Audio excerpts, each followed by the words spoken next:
And we live. There we go. We are live. Oh, is my... Oh, there we go. I had to update my mic, so my model might be a little, like, off. Oh,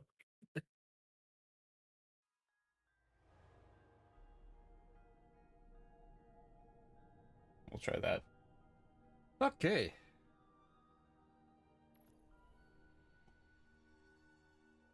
Hello, chat. see how good this revolver is.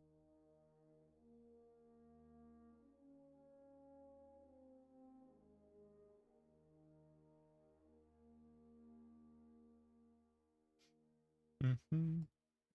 I've been doing a lot of exploring. I've been seeing that. I look at my Steam chart thing, and it's like, Matney, 30 hours recently.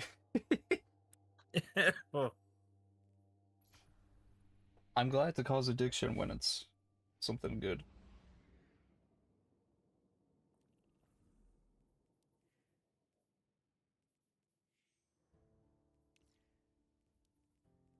Okay. I sent you an invite. all right. Now this is a pretty decent gun. I'm only on the cosmodrome.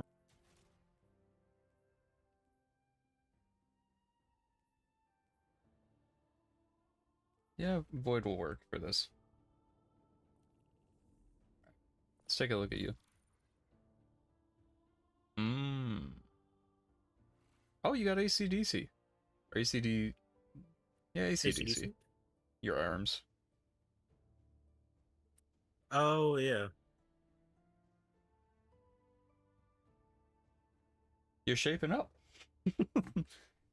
I'm shaping up. Have you put more stuff into your encrypted data disk on the bottom? Oh yeah, my encrypted data disk is full. You have a build for it? Uh, I'm not 100% sure, but I got something going with it. Okay. So there's a lot of dungeons in the game that kind of been phased around for relevancy. We're going to Mars for this one. Ooh, Mars. Oh, I don't have the dungeon key. Okay. uh can you share your screen for a second? That requires a witch queen. Do you not have Witch Queen? Well, no, I think we just need to do the story. I think. Okay. If you go to the store, down at the very bottom there's like the wreath and the star. Yeah. The Witch Queen dungeon key, does it say owned?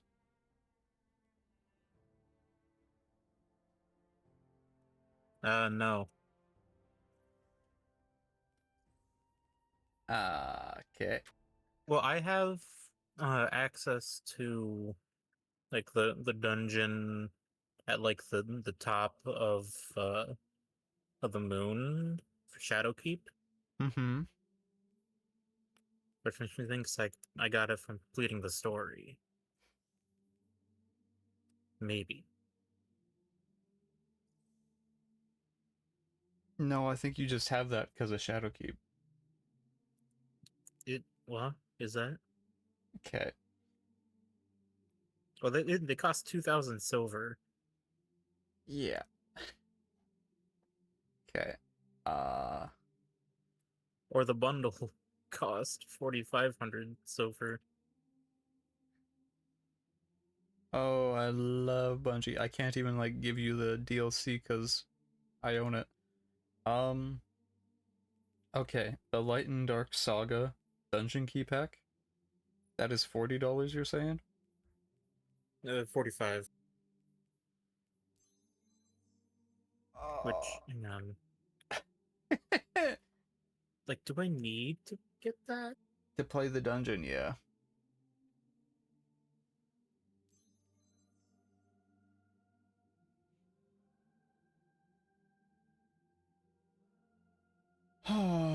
Okay, how about we do some story? All right. I'm sorry, I should have checked. I didn't even know about dungeon keys. Yeah. Uh, I thought because you had gotten whatever like pack it would have been included. So I guess not. No. Okay. I don't know why they wouldn't be included. Cause money.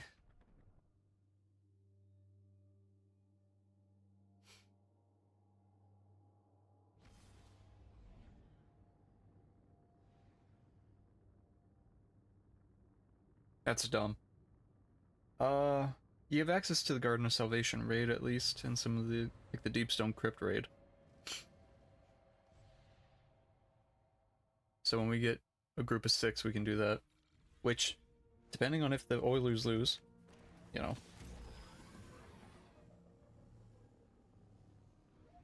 we could. Oh, I need to track this. All right, Beyond Light.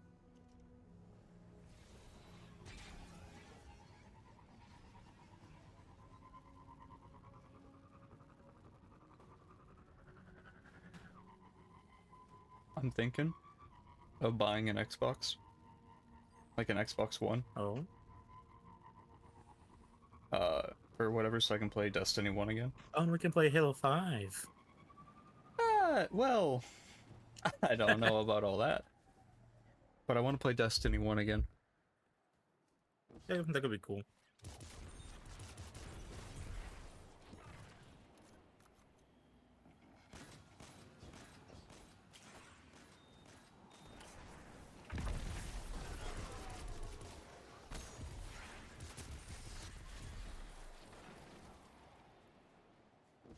So New Land Beyond, what do you think of it?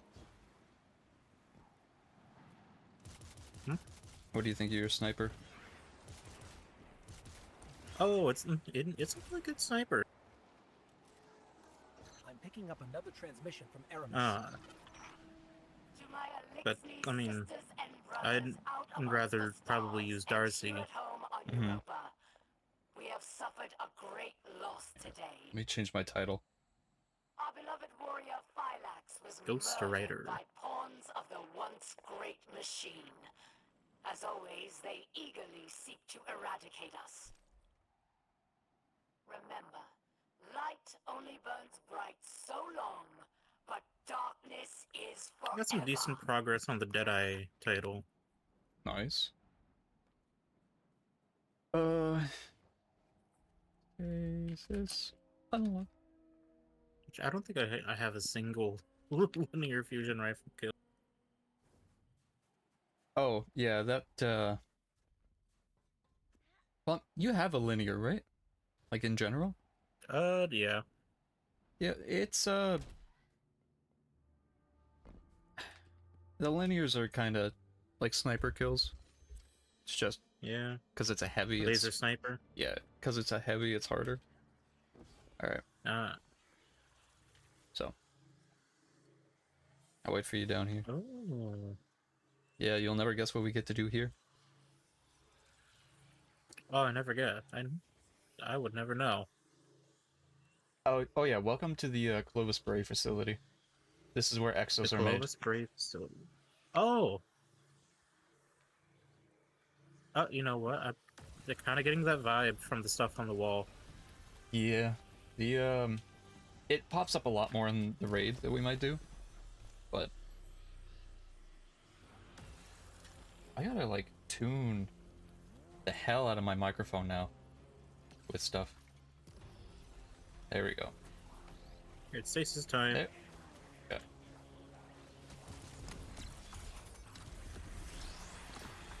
Oh.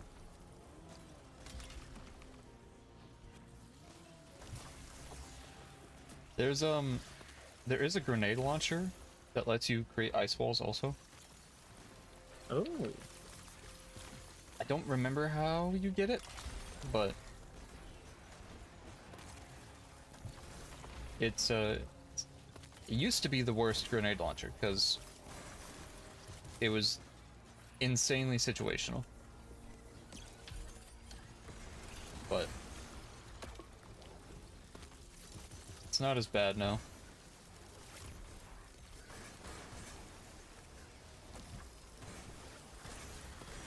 Oh shit. Yeah, I'm probably gonna be a stasis hunter most of the time from this. Okay, I've been playing around with solar a little bit. It's cool.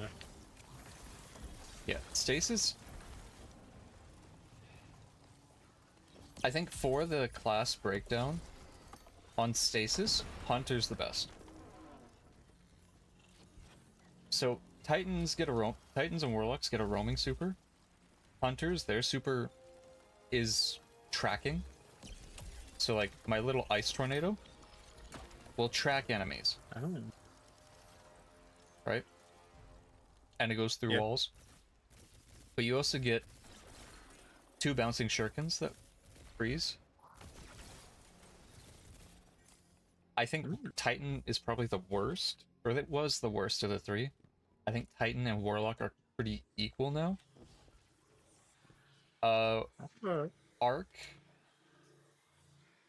is more situational. Arc, you get like a either Palpatine or like your Kamehameha wave. Yeah. Or your Kamehameha type thing.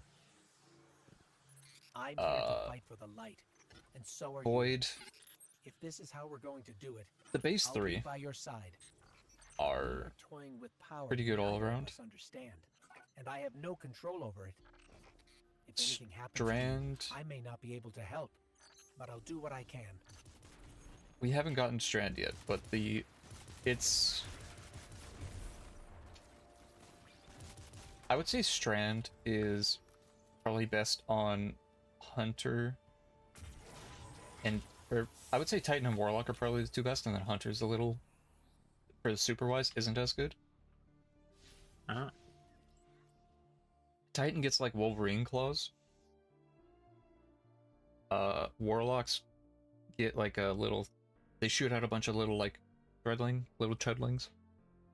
And then Little chudlings. Hunters get a rope dart that they just spin around. Oh. Which is That's like, cool. it's cool, but their utility is more in their abilities. Your dodge can leave a clone behind. We can teleport down to Varix. Oh, okay. So you get clone. But it's more just in like Titans as Strand have a support ability. Warlocks are just kind of crowd control. So it's not as much prismatic, the final subclass. What I know, I will share. I think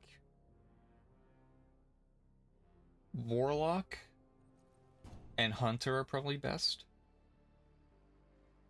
Just for what they have available. Titans are good depending on the update cycle. Oh, okay. I have seen what power has done. I've played to around with Earth's, Void a little bit. but I haven't played enough you are with it different. to give a Perhaps firm there opinion is on it. Hope. Yeah. Praxis. But the is the visionary what is it, mind Overshield behind or whatever? Erebus's technology. Yeah. He that's pretty brings cool. Power from the darkness itself. So But Varix was not privy to his secrets. you can think of it like his this. Experiments. Arc is like a stun. You must discover how Solar is he DOT, creates these and then Void dark is a debuff. weapons. And stop him. Mm-hmm. That's kind of the focus of all the abilities for that. I got my New boots. weapon.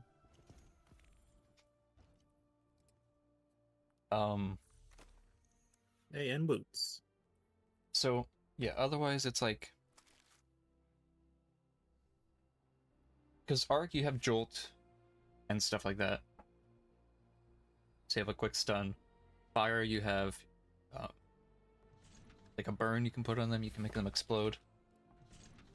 Void you can weaken them. Stuff like that.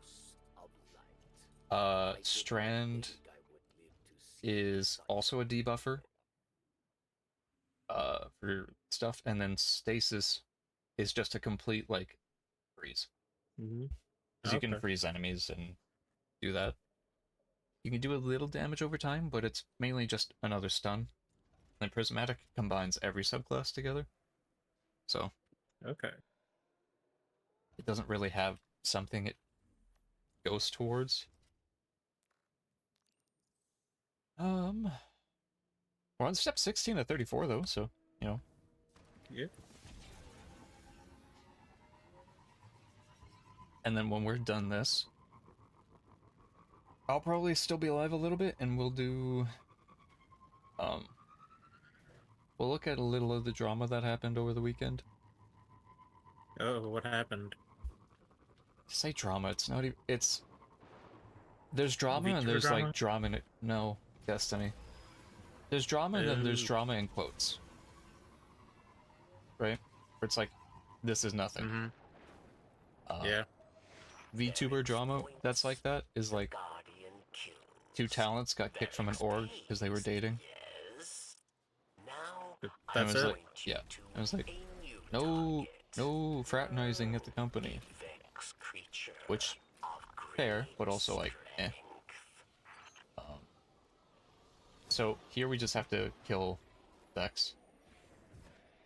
Okay. I took a heroic patrol,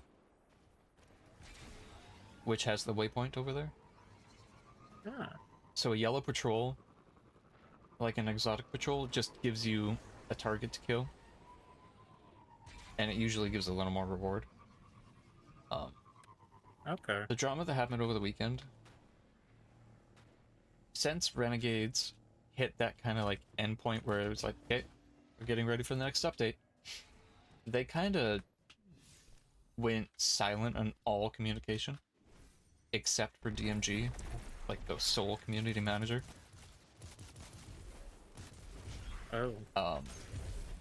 And as a result, the waypoint's broken. But Oh, that's fantastic. so he's been getting, just because he's the sole person there, right, for communication and feedback. Yeah. He's been getting all the junk.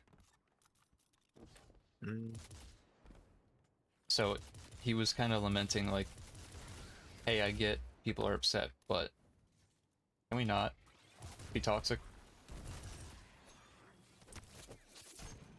Which is fair. Yeah.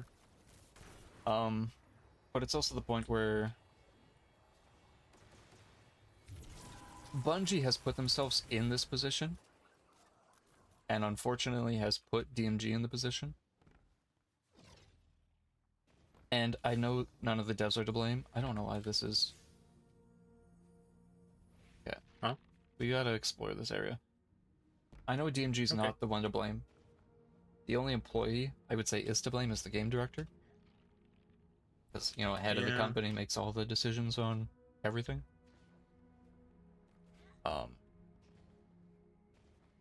But it's like, you went cold turkey on communication that was already low. Which is not a good look at all. And no, and it's like, again, it's not his fault for that. He doesn't decide what he can say or when he can say stuff. But it's just kind of upsetting when we do get communication and it's... Because he also just tweets about what he's doing and stuff, which is fine. But people view it as like, well, you should be communicating with us. Why aren't you? You know? So it's rough for him, I think, because I don't know why we're not finding anything. The communications we get are vague, which they kind of have to be. Well, we have to get stuff from Fallen. These are Vex. Yeah, well, we get stuff from Vex for the quest, but I thought the heroic patrol would be down here, Oh, and I think it's not. I thought the waypoint was showing down here. It is. It's showing where we came through, but because of load zones on this map, it's a little broken. Ah, Yeah, okay. We can just teleport back to Varix and then Sparrow Okay. back. That's my bad. It's like I was watching a video from Houndish, because one of the Destiny creators, and he's talking about it. And it's like, people have a right to be angry, but it shouldn't be directed at him. no, it shouldn't. But one of the things Bungie has said is like, marathon development won't affect Destiny at all. Right? Yeah. Well, Well, it kind of has. Welcome to the chat room. Thank you, Twitch. Appreciate you. So it has affected it because you've moved people over to Marathon from Destiny. So you can't really say it hasn't, right? Or that it wouldn't, because it has. And you can't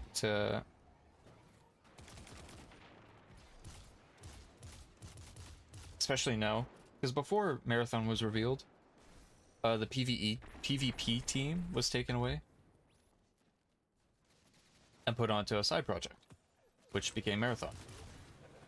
So that's why we haven't gotten a new map in years, and PvP has felt stagnant.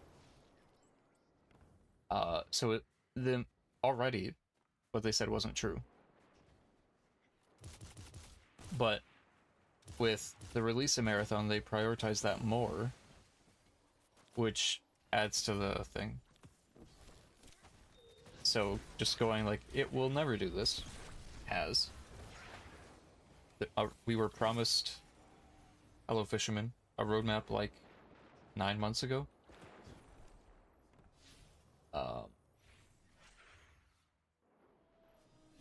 Roadmap still isn't out yet. Okay.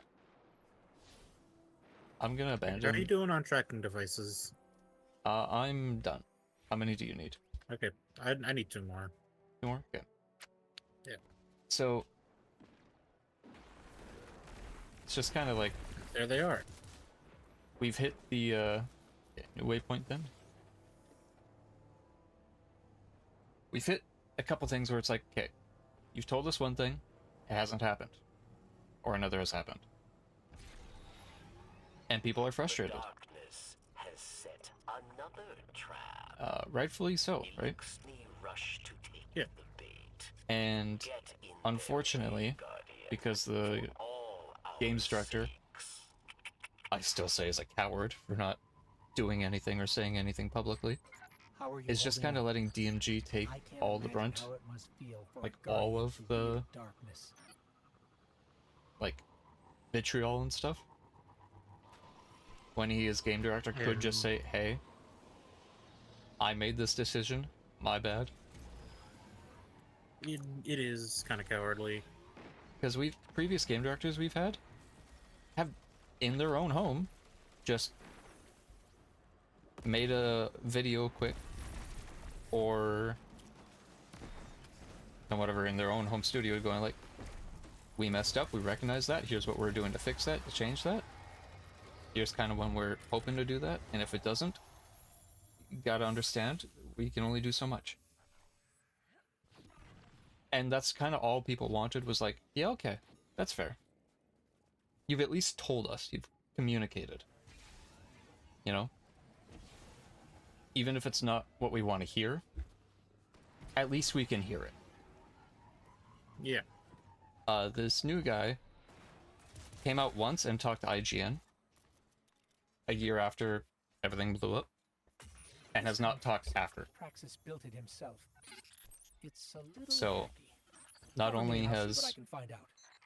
he not addressed the community at all, the only time he's spoken publicly was to IGN.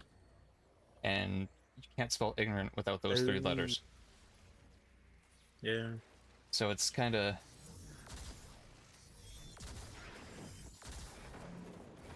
by the way, if something is tethered to my things there, they take more damage if you shoot them. Oh. Mind you, the tethers are gone now, but...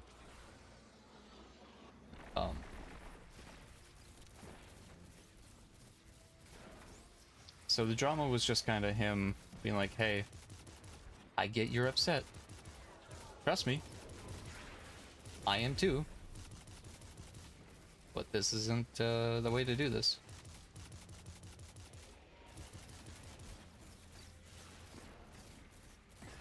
So, we might watch that video later. But, unfortunately, people can't separate company and personnel. Especially because a communications director cannot do anything for development. Right.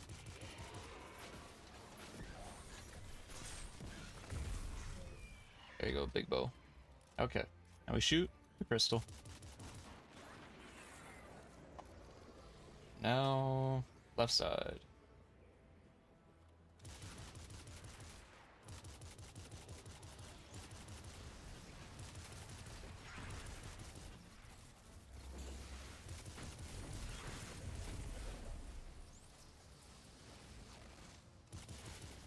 That was basically all that happened. Which, if that's all the drama, you know, it's not good, but it could be worse. Yeah.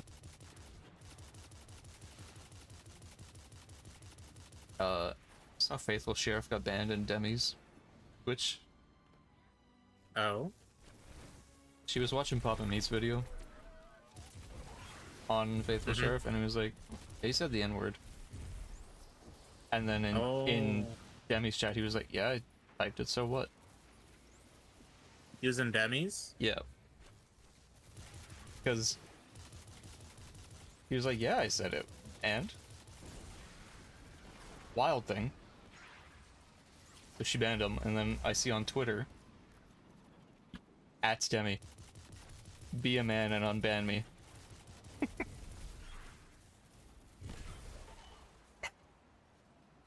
No, not demi. So I was like, oh.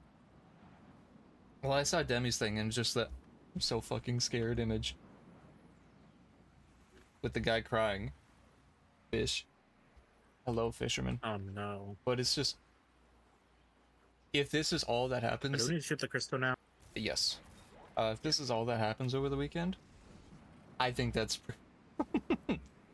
It's it could could be good worse. Weekend. Yeah. Kind of crazy to just say, yeah, I typed it, and...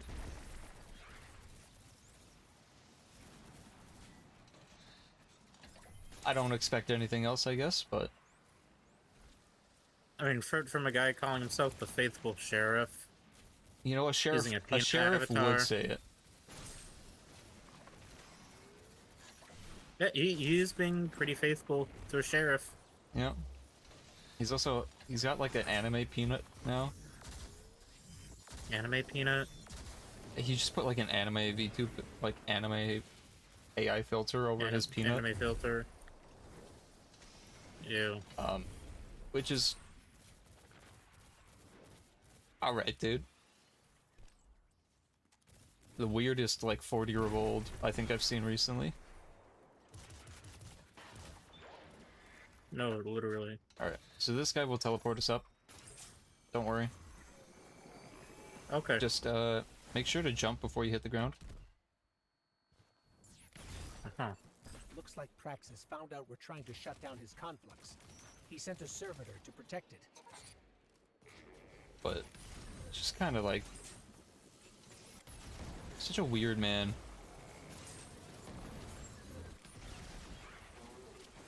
Yeah, he's a nut. Did you say he's a nut? Yeah, he's a nut. Boo. Like a nut job. -1. Oh, he's a peanut job? Yeah. His peanut butter has a hole in it, I guarantee.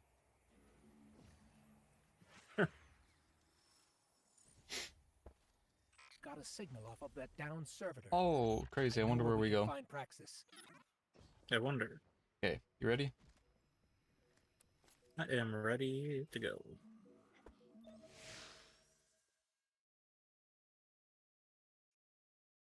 Out of all the ones we fight, for Aramis as like cronies, I think I like the Technocrat one more, like, the most. The Technocrat. Mm-hmm. The one we're doing now. Okay. Aramis met Praxis. Just for like boss fight and location. Yes. Each day they spoke through the walls of their cells, dreaming of a new world. His research gave Elixni the ability to draw power from the splinters. Be careful. Actually pretty crazy. Just tech genius.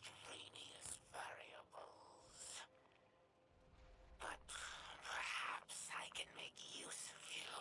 Oh, hello. Let us run a test. Initiating defense protocol near side.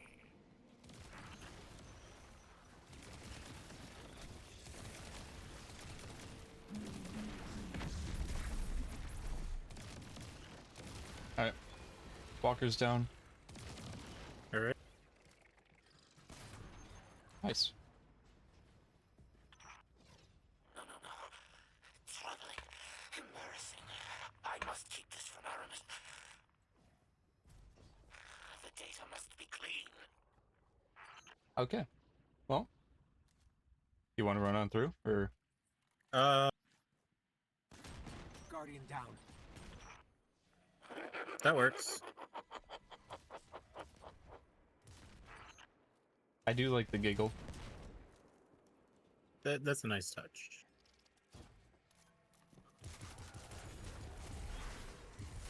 So in playing the Division 2, one of the in the DLC, one of the characters you can meet. Oh yeah. So in this place, you're gonna see stuff like this.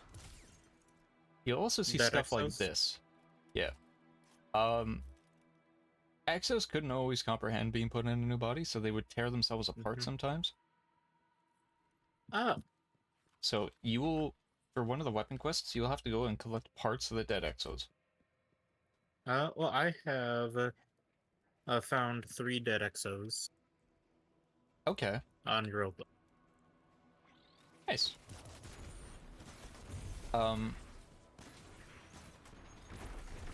You'll also just pay attention to the tanks. You'll get some lore.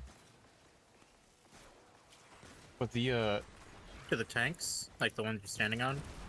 no, more like what, like these ones that I'm next to.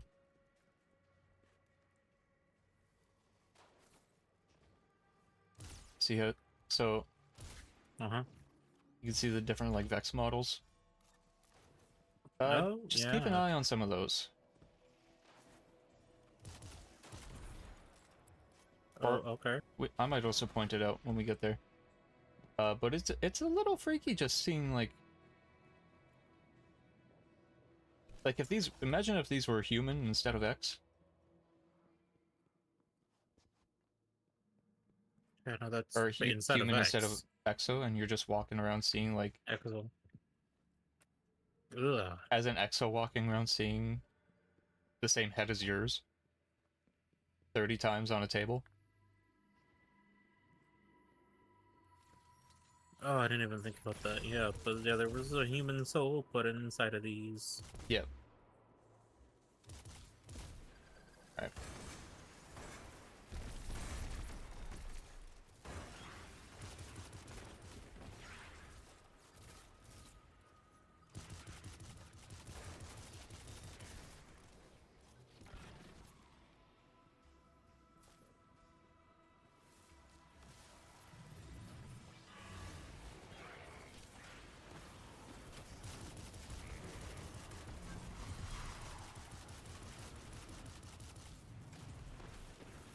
The, on Warlock, one of the best void abilities you got is called Child of the Old Gods. When you put out your rift, you get like a little ball you can shoot out, and it'll act as like a vampire orb and Oh, tether to enemies around it, dealing what like health from them. lifesteal. Yeah. Is it strange to see this place, Guardian? Elixni are haunted by what we have lost, but we are not forced to walk the ruins of our former life, as you are. So we only get that dialogue because we're EXO. I like the little flavor text. You only get that because you're an EXO. Oh, hello. If you're an Awoken or a human Guardian, you don't get that dialogue. Okay. There's a couple times where there's like race-specific dialogue. And it's always like, it's cool to see.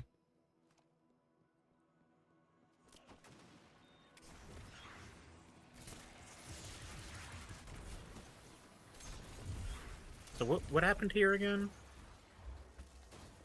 Humanity... The fall of Europa. Yeah, when humanity collapsed, they went on for a little bit, but yeah, just over time. They starved to death. Yeah, and aliens, like, various alien races. Aliens.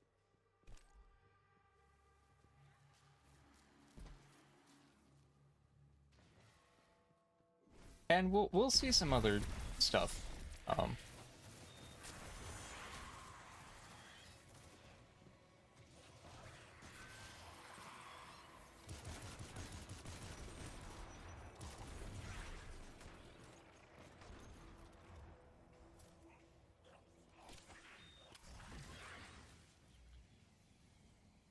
But this is, so, okay, this area specifically is the memory banks for the EXO.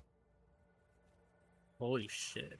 So, if you look down, how far it goes? Oh. This stores a copy of every Vex and EXO. Of every EXO. Fuck, I'm mixing up robots. Every EXO's That's memories a lot of EXO. and soul. Also, Little Roomba. Little Roomba with propulsion. Oh, and there he is. Praxis. Oh, hello. He's got a flamethrower.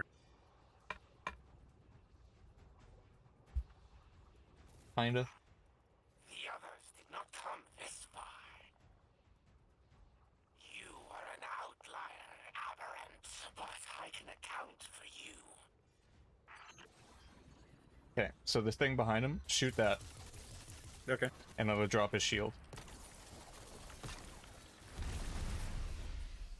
Nice. That's the mechanic for his boss fight. Oh, okay.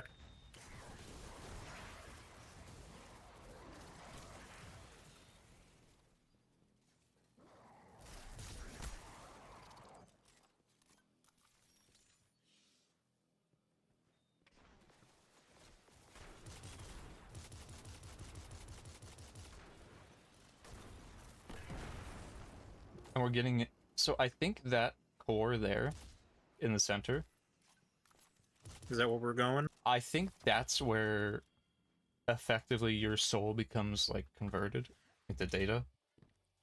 I think is the lore on that. It's like a, you know how in like alchemy you can turn like things into gold and whatever? Yeah. That's basically the function that would do to a human. That's where you're like digitized.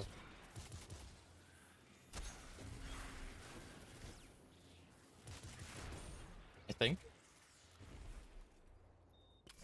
I could be wrong, but... Okay, so the Exos... Yeah, I'm just making this connection now. The Exos are like the Halo Prometheans. Kinda, yeah. But they have free will. Yeah.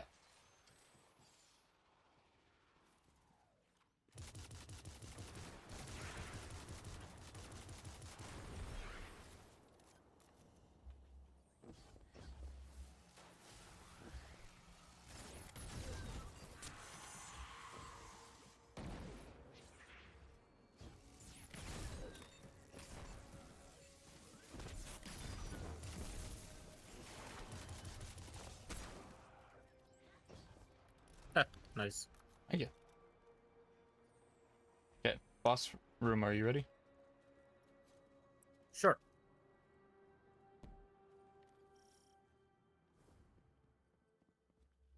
Oh, and there it is. Okay. So, where is he? There he is. Aramis does not permit errors, so I will not fail. Oh, I got frozen. Yep.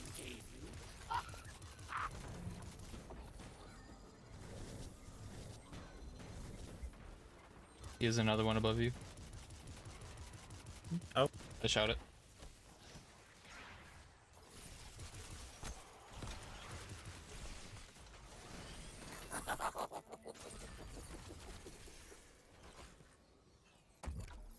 He'll spawn them around the room. Those, like, little drone shield things.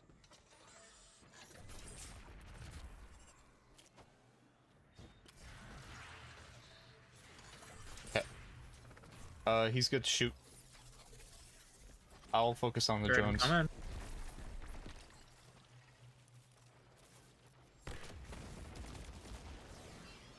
Let me see your tiny servitor. I will take it apart. I do like how he calls the ghost a tiny servitor. There, I got one of them.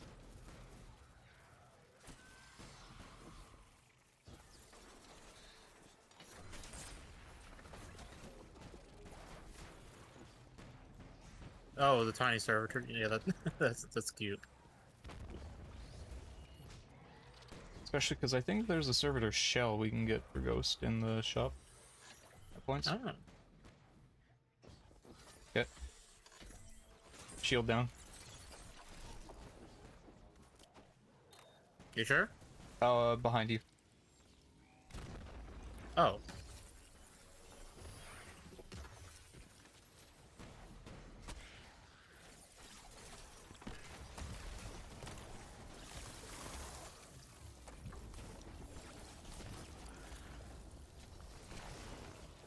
Oh, I fell off. Guardian down.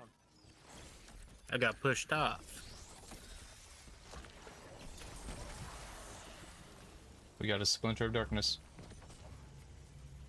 Oh, and that's how we're gonna unlock those upclass. Mm-hmm. Good. Here we go. Without Phylax and Praxis, Aramis will grow. When we do the mission, we get a longer time, but... That's it. Yeah, like another hour. Mm-hmm. Praxis and Phylax are dead. We must retaliate.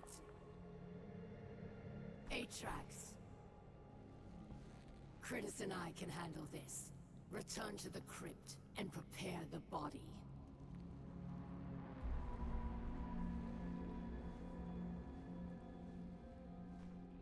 Aramis, we must take pause. These powers are not what we expected. I, too, am impatient. But there is wisdom in caution.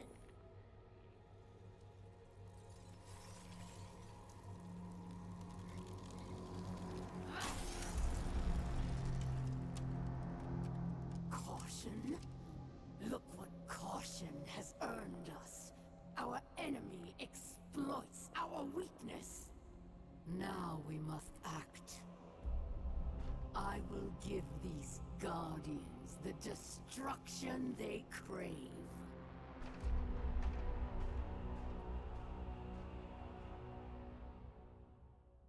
So, we learned this in a season that you can't play anymore. The Witness is kind of whispering things to Eris, or Aramis. Oh. She's not supposed to wield the darkness. That's why she's having trouble wielding it and connecting with it, Okay. with her arm freezing. That's why they had to use tech to do it, and they weren't just given those powers. Oh. The Witness promised to bring back her wife and her child. Ah. And later on, also in a season we can't play anymore, she kind of comes around after trying to destroy Earth. There's a type of enemy we'll meet later called Scorn they're like zombie Alexei kinda. Oh. The witness presented Aramis's wife to her as a scorn, Oh. as a zombified kinda abomination of her wife. Oh. And Ew. Aramis then rejects the witness by killing her again, because realizing what I wanted is not what I got. Or I got what I wanted, but not what I needed.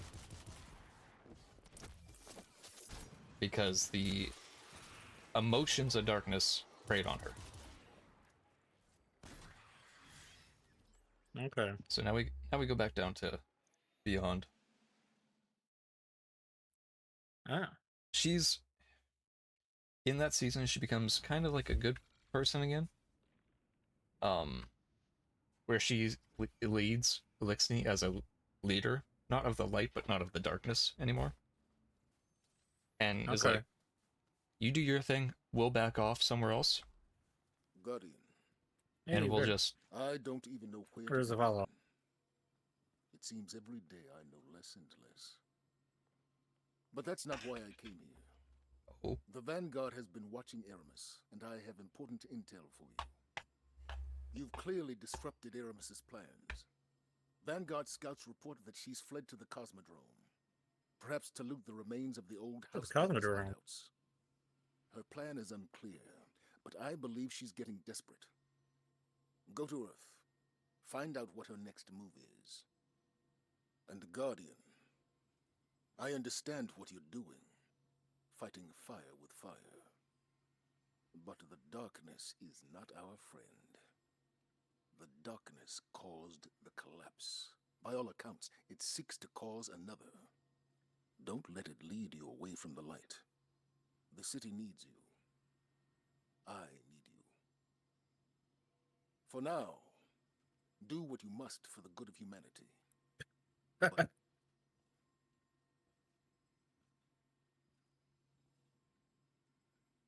so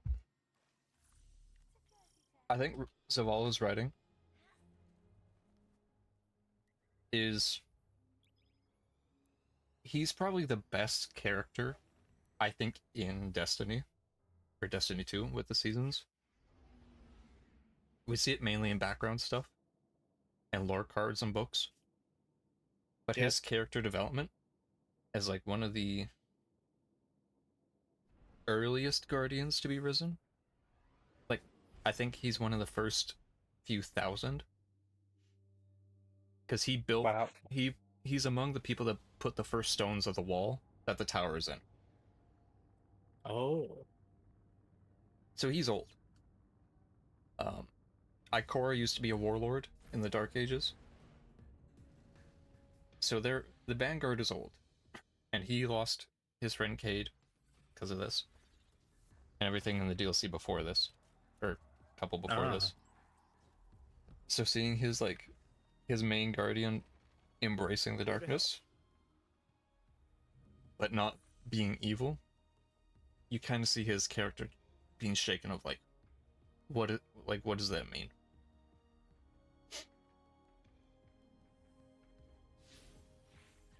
And I'm gonna go back through. he's some of the best writing, I think, is for him. Yeah, he seems pretty cool. I may not be a Titan, but he's my commander anyway.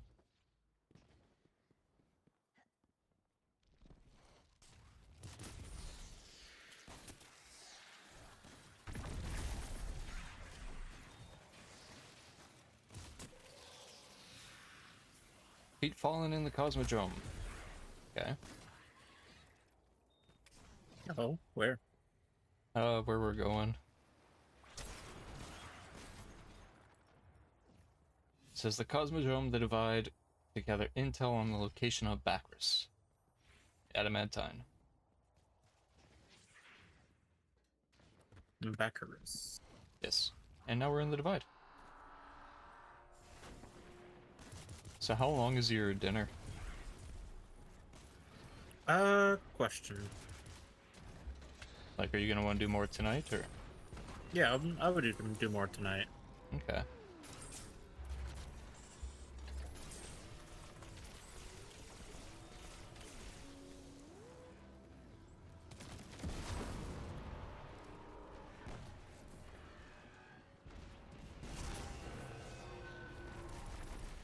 Always get some more heavy ammo. We can do more lore tonight. Yeah, I'm at 305. I'm at 3 of 5. Because the point we're at with lore, the video will hit the golden age. Oh. And we can... We'll probably go golden age, dark age into D1. Okay.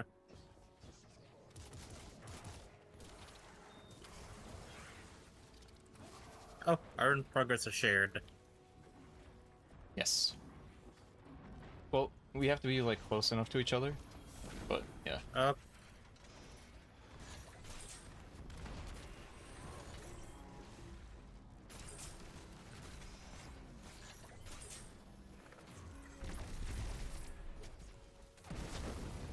There you go. Hey, ring 46. Nice. You're moving quick.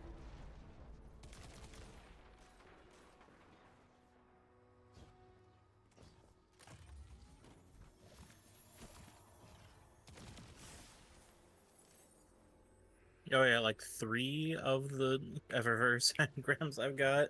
Mm-hmm. Well, I've been trading most of my chronologs for Eververse engrams. Oh, okay. Well, because I only have access to. Oh, right, because you don't... like, oh, yeah, you'd have to buy them. Fair. yeah. I'm looking back. I should be saving it up for future passes. Yeah, I mean, you can also only Since spend... I do have all 4 for the for the Year of Prophecy. Mm-hmm. Well, you can also only spend a certain amount each season, so... Ah. That would kind of force you to save.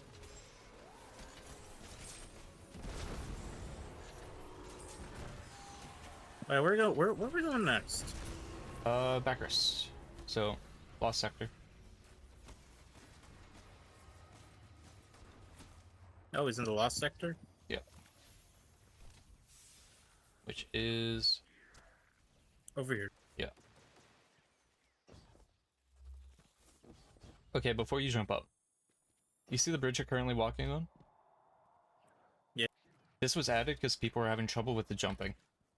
And they kept complaining to Bungie. Seriously? Yes. You see how kind of bad it looks? Yeah. Yeah. Because people were having trouble getting up here over to here, so they made that whole bridge system. So people wouldn't And I stop could see complaining. maybe as a warlock. Warlocks had it easy. Oh. You just jump from Transformer onto the water tank and in here. Oh. But I Although, think... I mean, that jump wasn't very hard. I know. Varix, we figured out what Aramis was doing in the Cosmodrome. Oh, is it in here? It's Yeah. the House of Devils. Not over there, but She called for reinforcements. we have to kill a servitor here. Of course. The devils will follow Aramis's every command, and there are many left yet. We've tracked them to an old factory. Do not allow them to reach Europa. We're on it.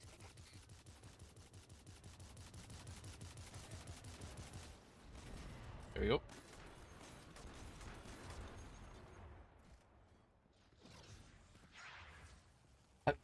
Okay. Have you seen anything about the Michael Jackson movie? I have not seen anything about the Michael Jackson movie. Some of the reviews I was seeing were people saying it was like kind of mid. I Just for like the did see it was mid, and I did see it was a fairy talking about someone standing up in front of the screen and dancing. yeah. during the credits. I have a feeling like it's probably gonna be a movie that's like not the best movie, but it's still gonna be loved by people.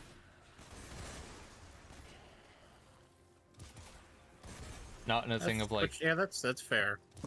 because we've had that thing a couple times where it's been like, critics hate this movie, and then it's like an 8 out of 10 hero-wise. You know? I think it's gonna be more like, if you're a Michael Jackson fan, you'll like it. But if you're kind of indifferent, Ah. Oh, Darkness. kind of like that one where they had like some singer as a monkey. You remember that movie? I do not remember. I think it was like last year it came out. What It was- movie? Yeah, it was a biopic, but they just replaced the guy with like a CGI monkey, but it's still the same singer. Eh? Apparently people liked it, but if you're indifferent to who it is, then I don't think you'd really care. And I think it's kind of like that, where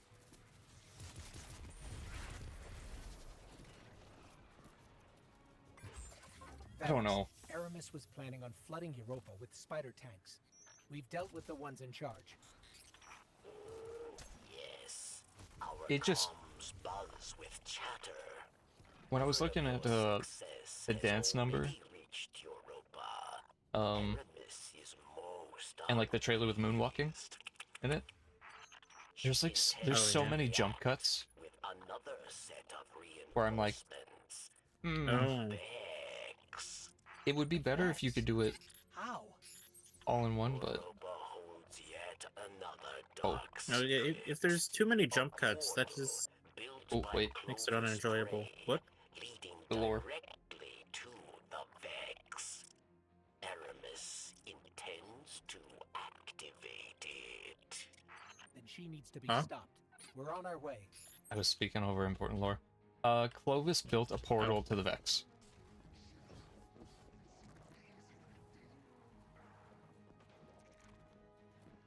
The reason the Vex are on Europa is because of Clovis spray.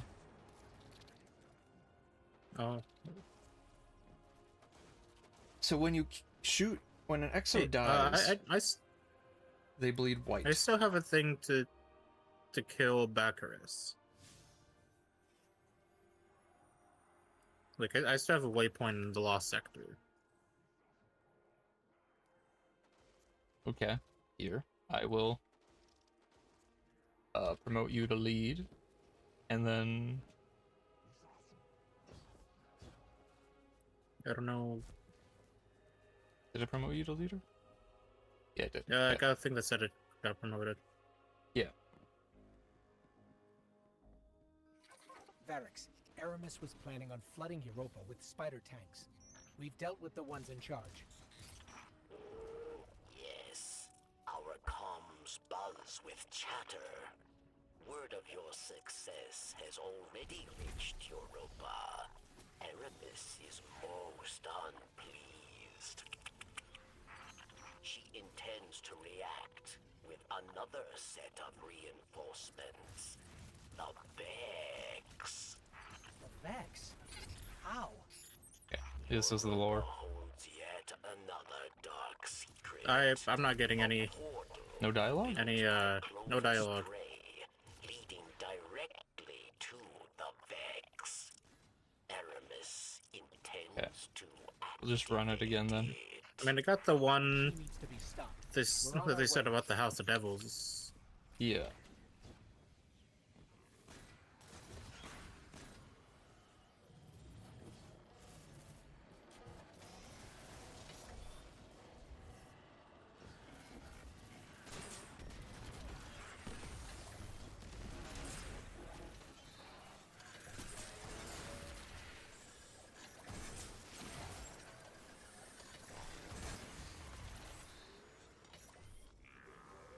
Hopefully redoing it will play it for you. I'll just let you kill him, I guess. Okay. I think I had this problem with Eddie when we were doing it. Oh.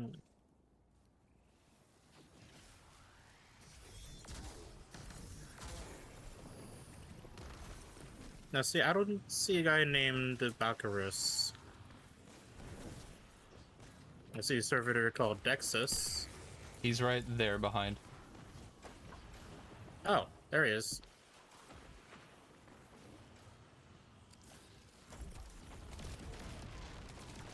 Yeah.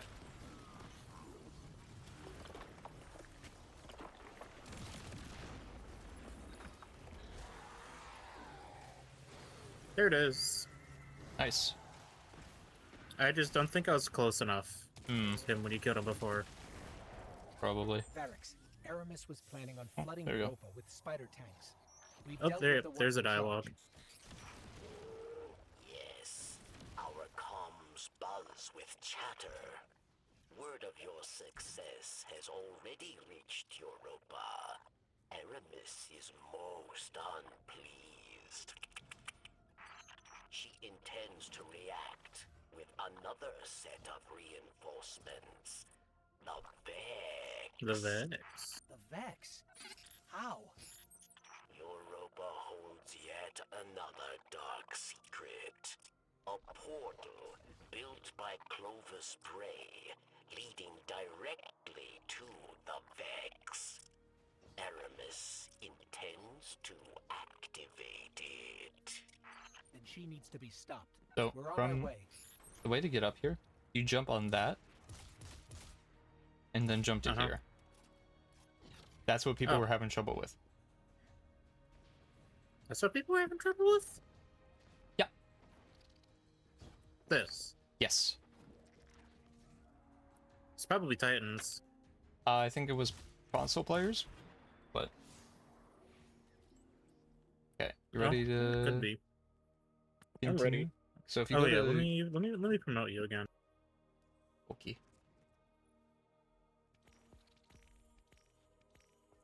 I've come to learn if there's a complaint for Destiny, it's probably a PlayStation user.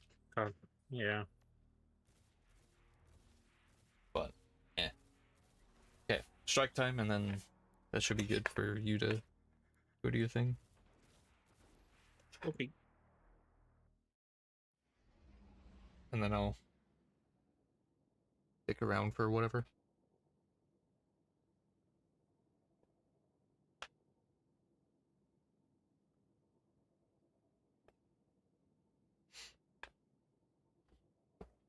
Oh, I made butter chicken this morning. Ooh.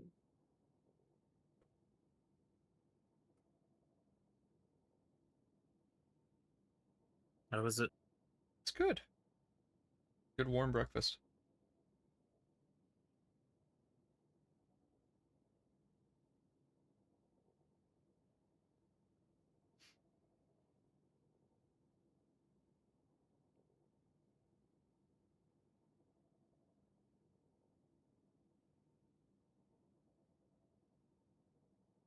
Let's see.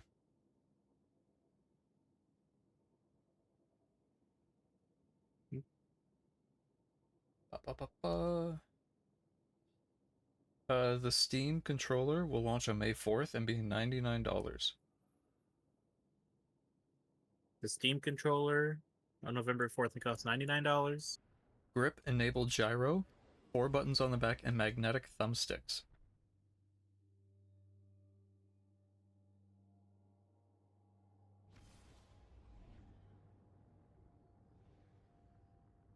Yeah, it's not the most expensive controller I've seen.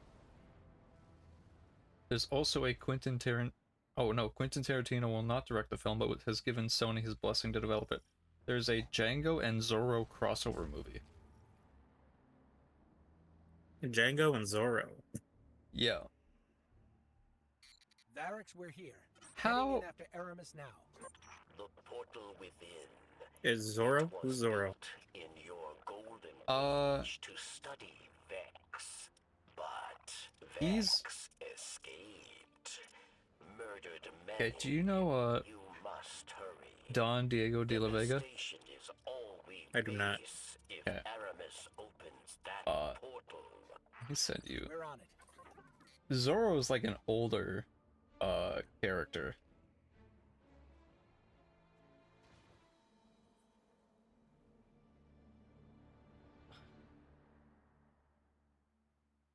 This Zoro, not One Piece Oh. Zoro.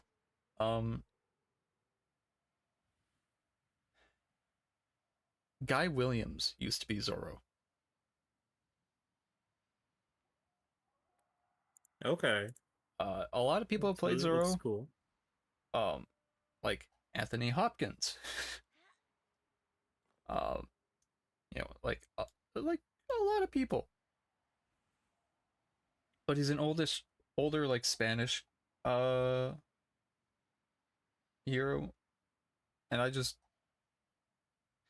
don't see the connection. So wait, you said Zoro and Django Django, like Unchained, uh-huh. like DJANGO. That sounds okay, cool. I figured that's what you're talking about, but I do not see a connection at all. That sounds cool. I just don't. I don't get it.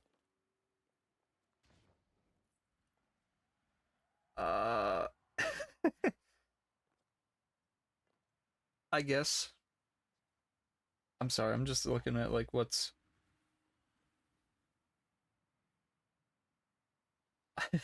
I don't understand some of the stuff I've been seeing. All right.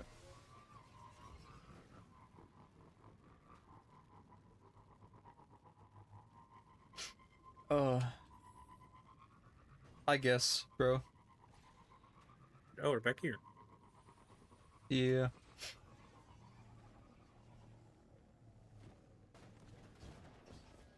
We're gonna go left instead of right, though. All right. Hello, Paul. I left. It's no surprise to find you here. Aramis, you must not do this. Do you not care for our people? Far more than you know, traitor.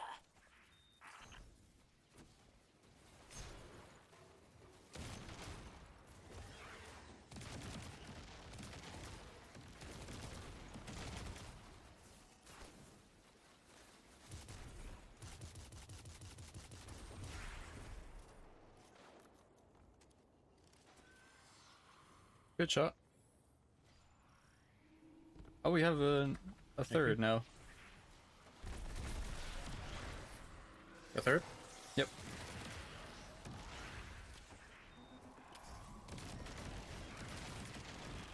Oh yeah. Tell me, Varix, was it not you that tortured and murdered Elixni in the prison of elders? He did do that. Oh. Is A hypocrite? Yes. At least here they die for a cause.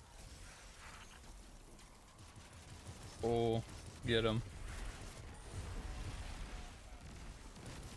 Cook him.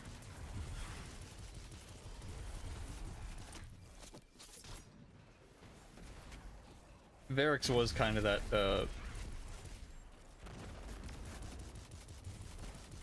he was a little bit of a traitor for some of the stuff, but I gotta join. monster if you Nice. do this. I'm no monster. What I do for the future of our people. Open that portal and you kill them all. Many will die, yes, but more shall live. she was on open comms, by the way, for their whole, like, people. Yeah, no, that's crazy.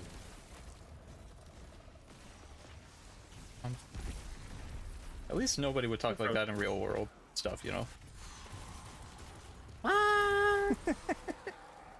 Many of you will die, but if That's it's a sacrifice I'm willing to make. Alright, Lord Farquaad.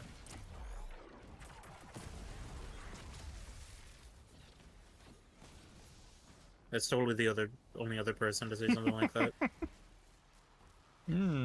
Yeah.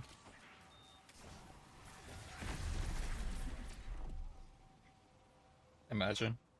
Our world We say that and Imagine. then something gets tweeted out from like We were Jonah. absolutely powerless to stop it. Jonah gets left. From Jonah? Oh no. Jonah's left back on Twitter. The first thing he says.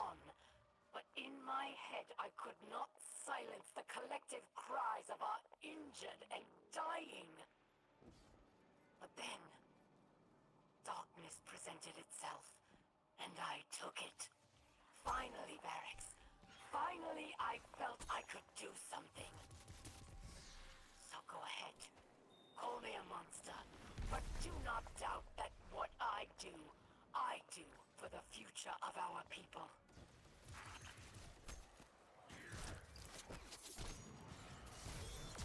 I fat fingered. Ah. The humble super. Yeah, I meant to hit G for my finisher, but I hit F instead. Has always been brash. No, no, no, no, no, no, don't, no, no, no, no, no, no. Is different. I'm not. The darkness Okay. pervades her mind and spirit. If you do this strike again, the moment you step on this plate, it closes that door. So Ah. people just kind of tend to run.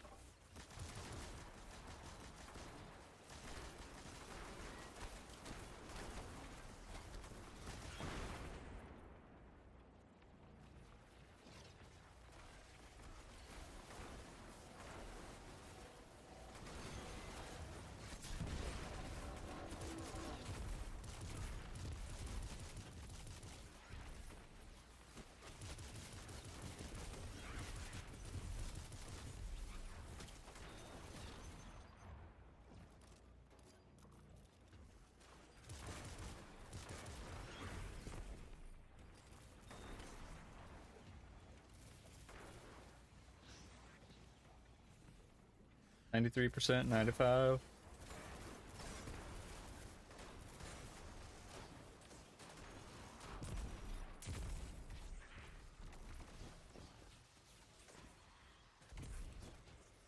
So we have to kill all the enemies in here before we can continue. But I just moved to the middle because it's got better vantage points.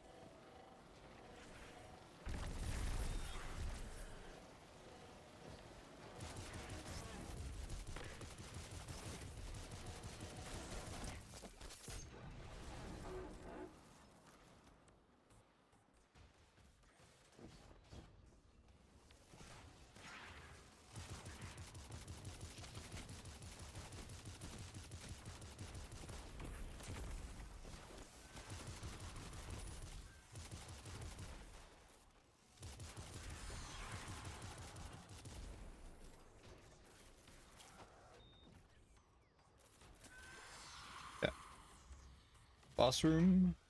Poor, foolish pawn. This time, I made you into one of my own.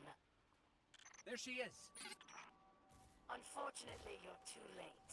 I'll just have to eviscerate you another day, if you make it out alive. Yeah. So there's the Vex portal built by Clovis. The portal. It's on. Huh.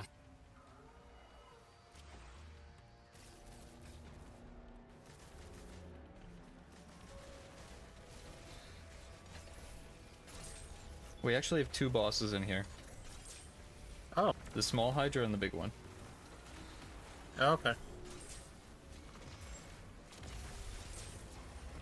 So. Now we Immunity gotta... phase. Yeah, we gotta do enough damage to the small one. Which, I got it. Alright. Yep.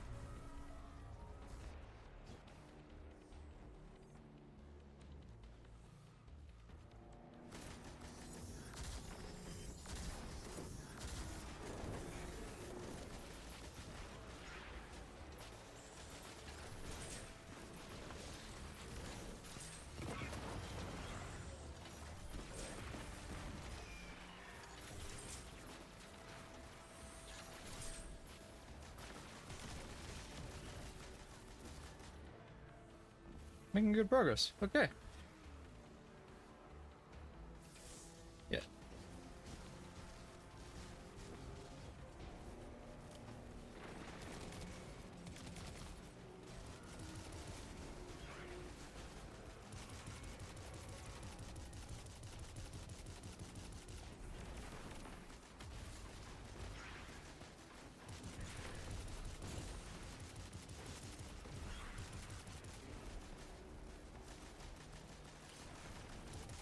More ammo.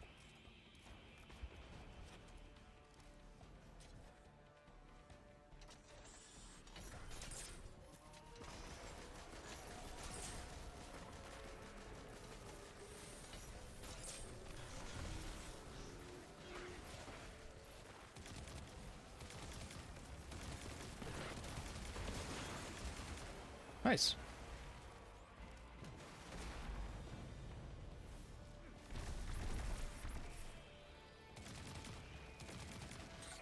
Wait! Where is all that radiolarian fluid going?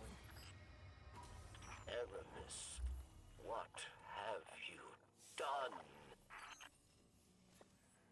Oh, cutscene.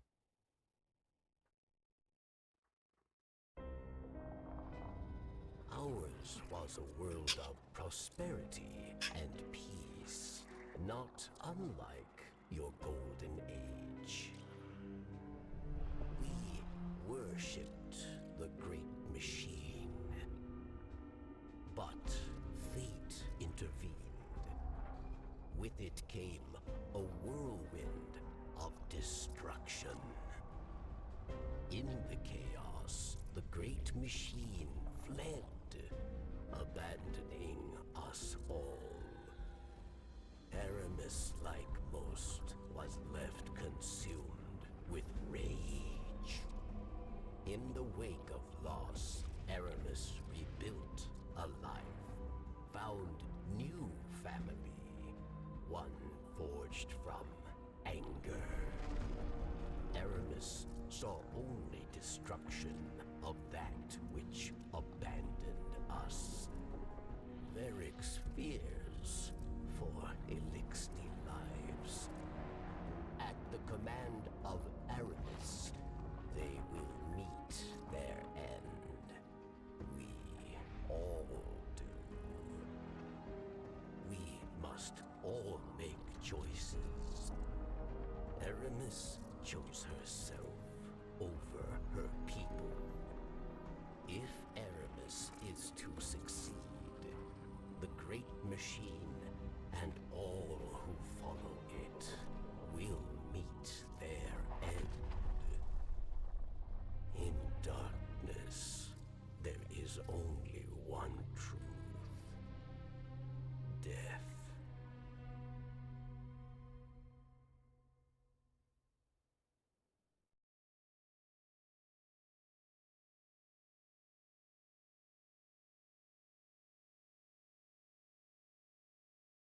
Ooh.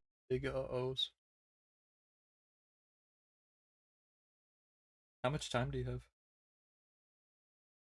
have? This would be a pretty good place Time to to stop. Okay. So we load back in. So I think the next step, yeah, go talk to the Exo Stranger. In another life, we may have been allies, but instead, you put us at odds. So I have no choice but to use darkness to rip, shred, and tear through every single one of your kind.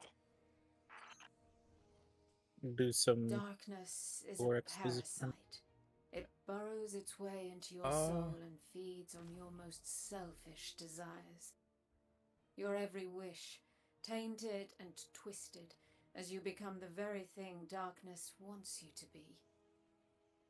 In that world, there is no future for any of us. I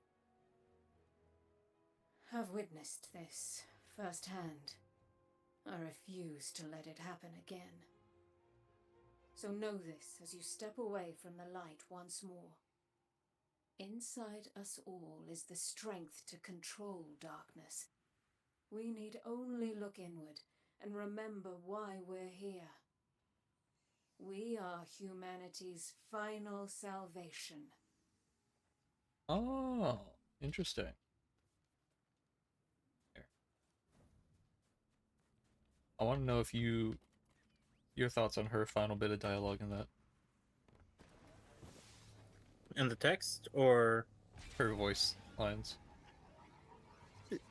interesting. that were. So we can control darkness. Seeing you use Yes. stasis reminds me how different we are. Even if you can control the darkness for good, nothing can change the fact that I was forged in the light. And all of this, well, it Okay. goes against who I am. I'm What coming. I am. You remember what we were told by the witness at the end of Shadowkeep?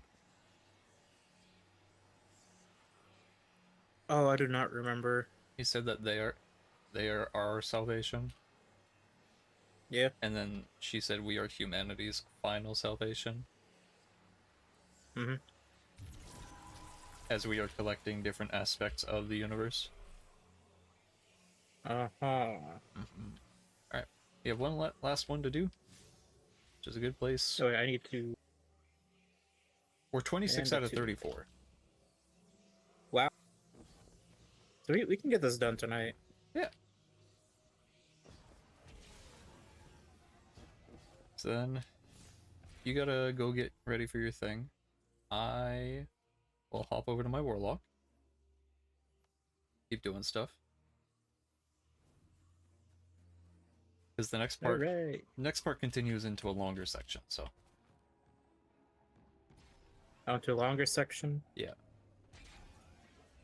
So it's probably actually, I'm gonna just change character.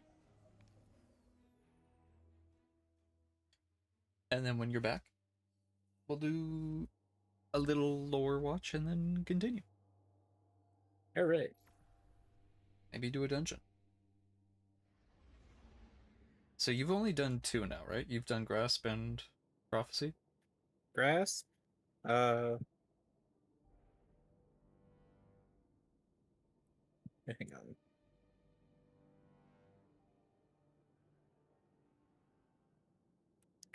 Do.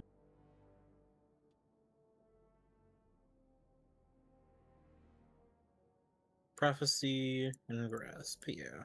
Okay. So, if I can figure out how to get you the dungeon keys for not $40,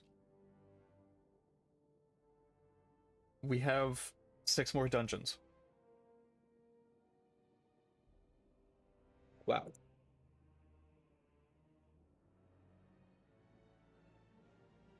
It's 7 more dungeons? No. Duality. Oh no, actually you Spire. have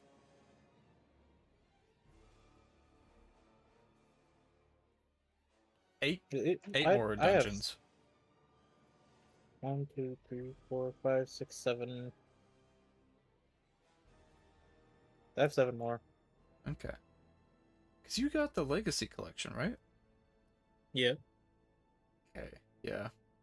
See, Duality, Spire, Ghosts, Warlord, Vespers, Sundered, and Equilibrium. I see in the text, dungeon keys for Final Shape, Lightfall, and Witch Queen are sold separately. Oh. Okay, I'll figure something out.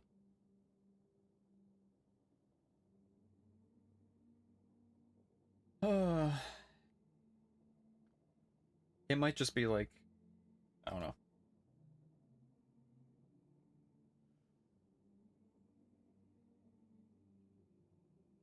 I mean, I can get most of that. I can get 3,400. Let's see, the Triumphant Silver Bundle and the Lawless Silver Bundle.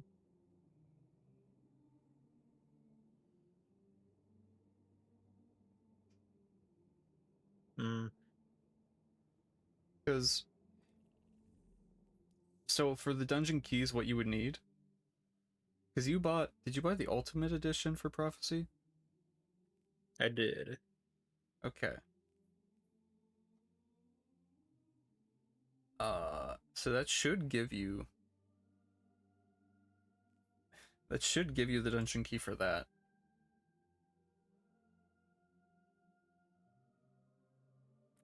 For which one? For the Renegades dungeon.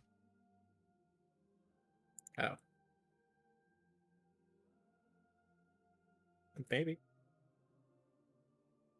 Because it gives you Renegades.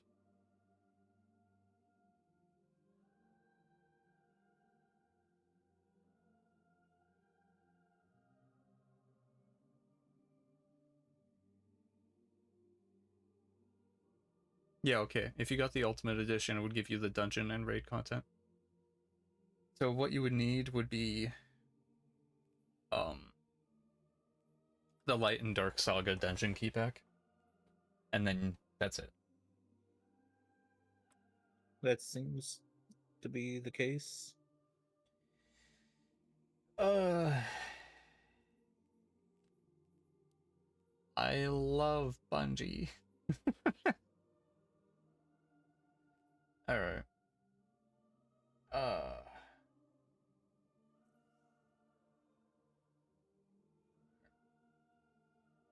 Bring up the video we can take a peek at, and I'll figure out what to do after. Yeah, well, I am going to head out then. Okay. I'll see you later. Go get ready for my dinner. Good luck. Have fun. Yep, have fun looking at drama. Yeah. Alright, goodbye. Bye.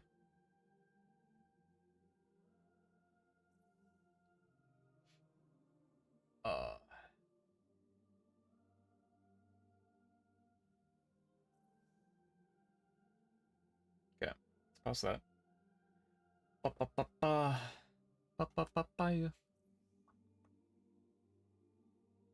Okay, Fisherman, are you here? I have a question. Or anyone in chat, because Twitch every so often says welcome to the chat room. Does that do anything for you, or is this just for me? Because it's starting to annoy me. Quite a bit. Bungie devs. There we go. Bungie devs. So this is Houndish's video. We'll take a look at it quickly, and I don't know, we might do more Destiny after. Or we'll switch to, I don't know, Deadlock or something.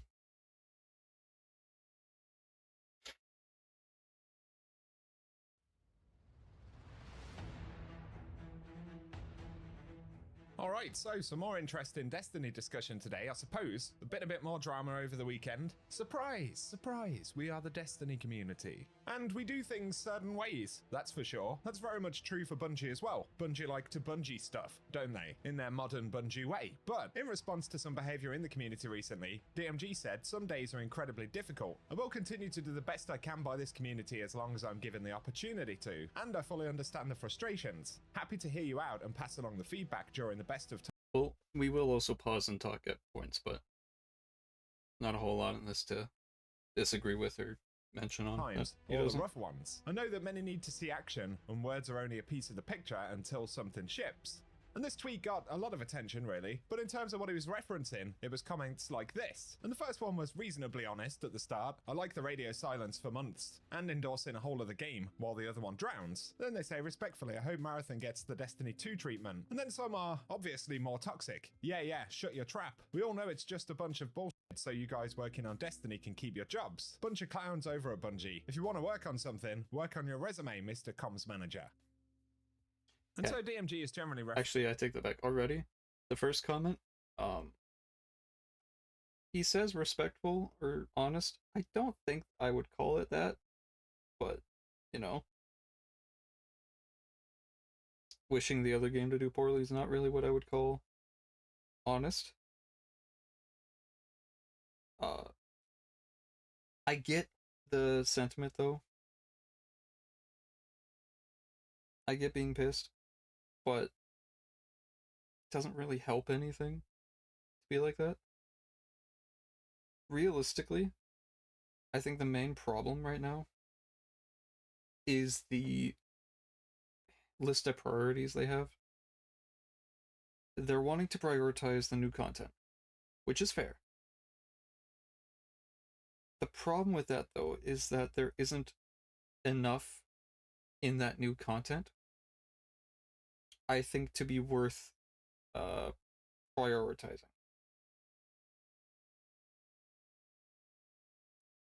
Because if you look at whatever, it's like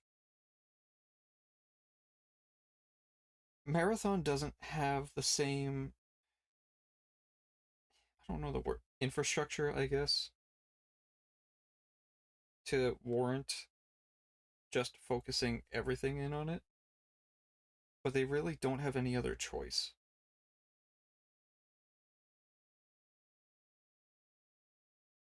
It's kind of like they kind of have to.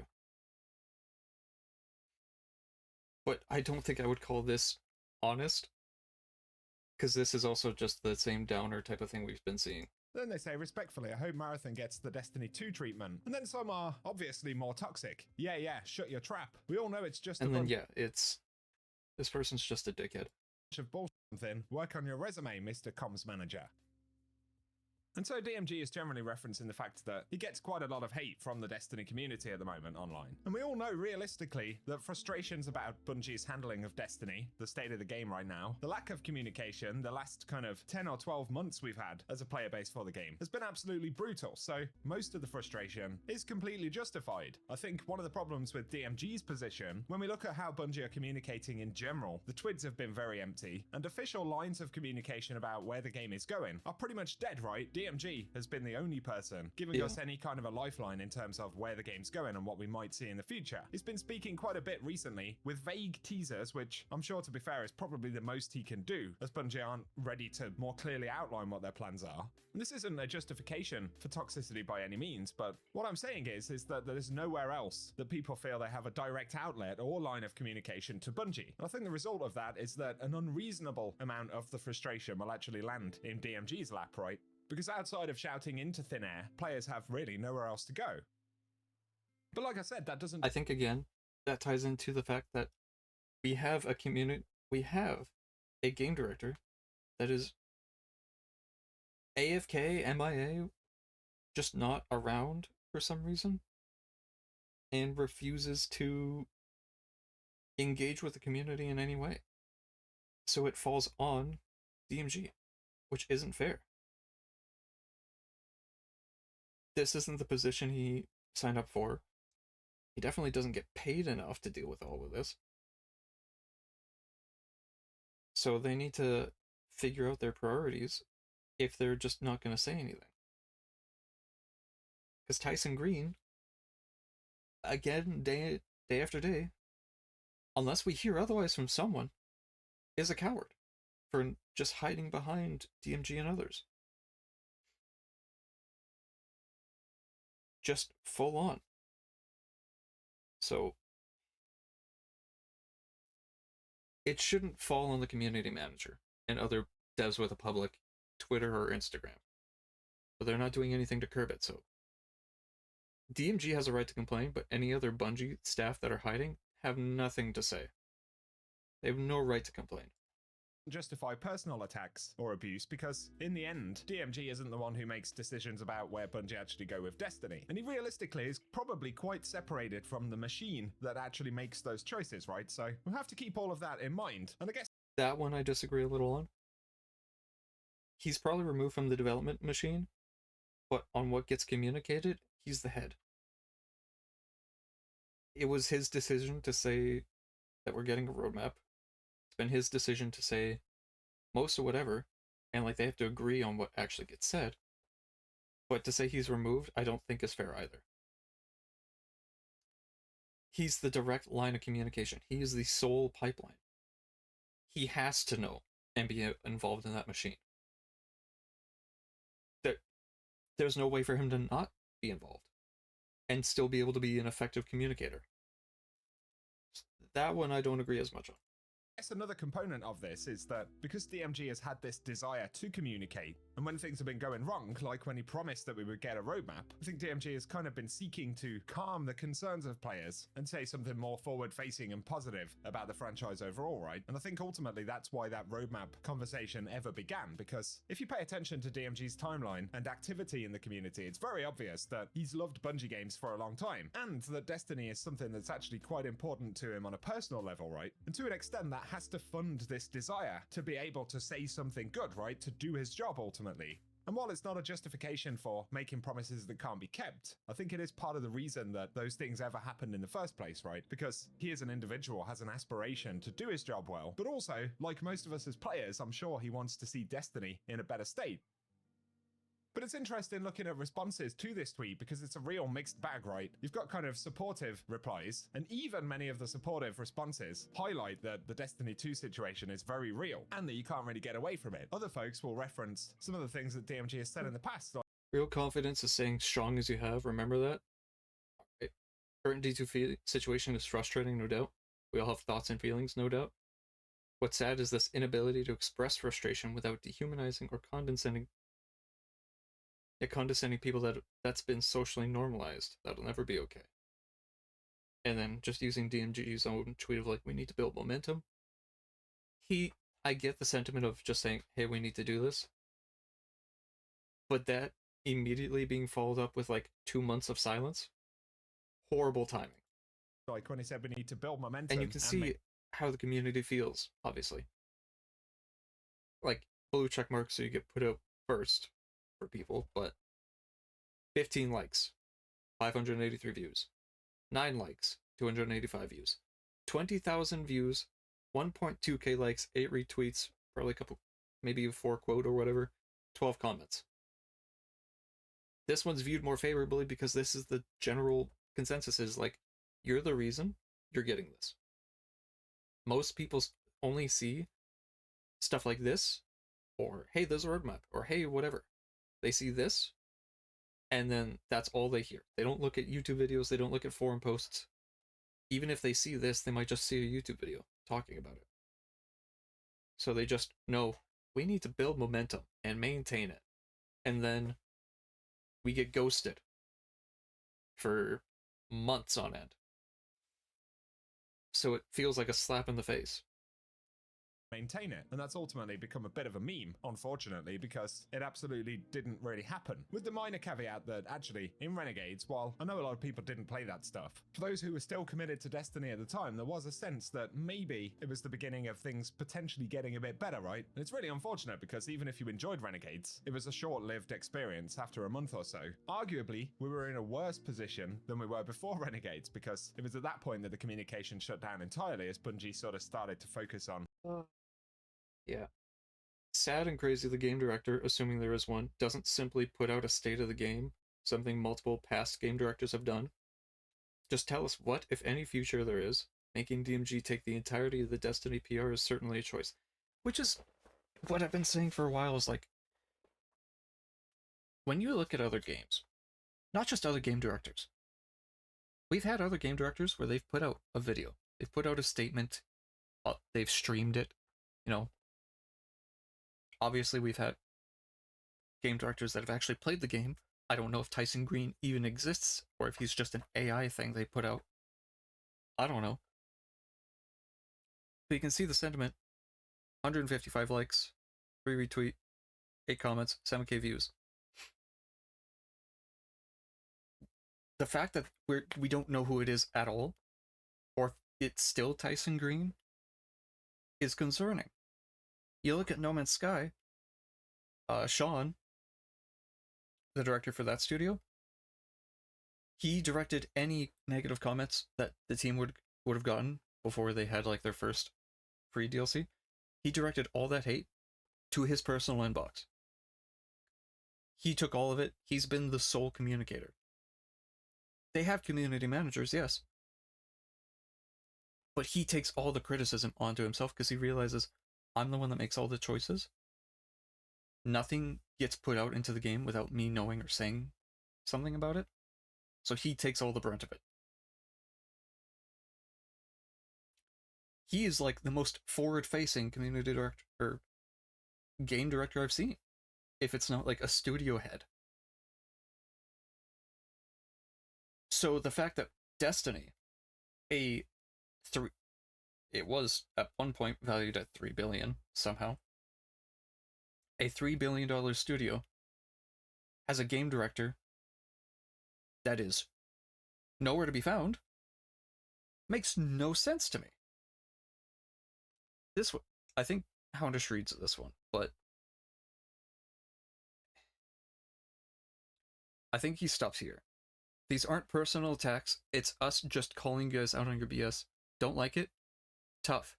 We're fed up with Bungie and you guys have done nothing but sit around for months and months in complete radio silence while the game suffers and dies a pitiful, painful death. Which, yeah. But also, job is literally to communicate stuff. If he's not allowed to, what is he supposed to do? Like if he's told, hey, don't talk about the new updates. Do you want him to go against his boss? And like risk his job and then we lose the only communication we have?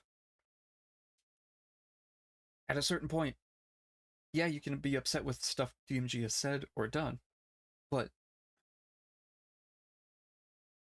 he's not the game director.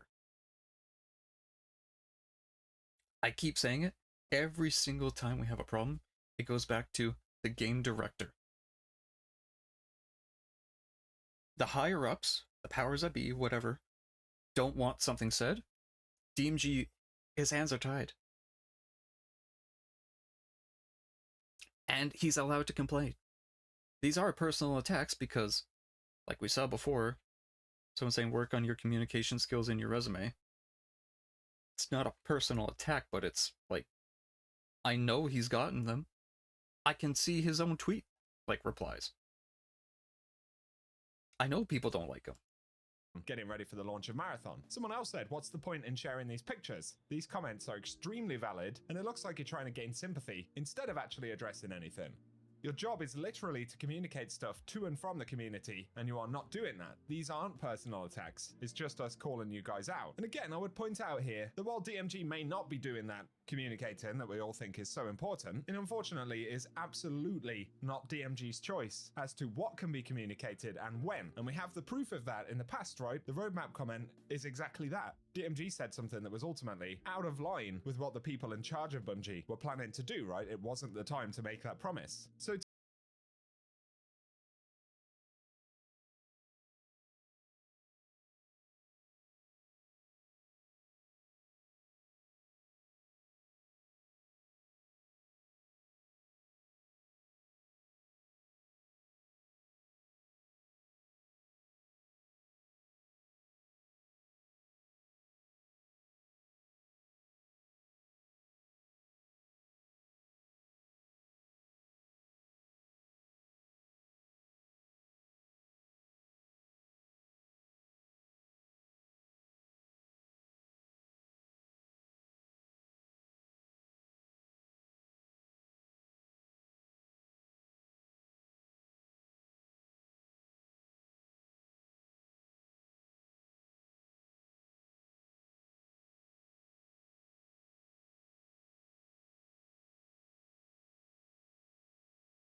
Oh, sorry, Chip.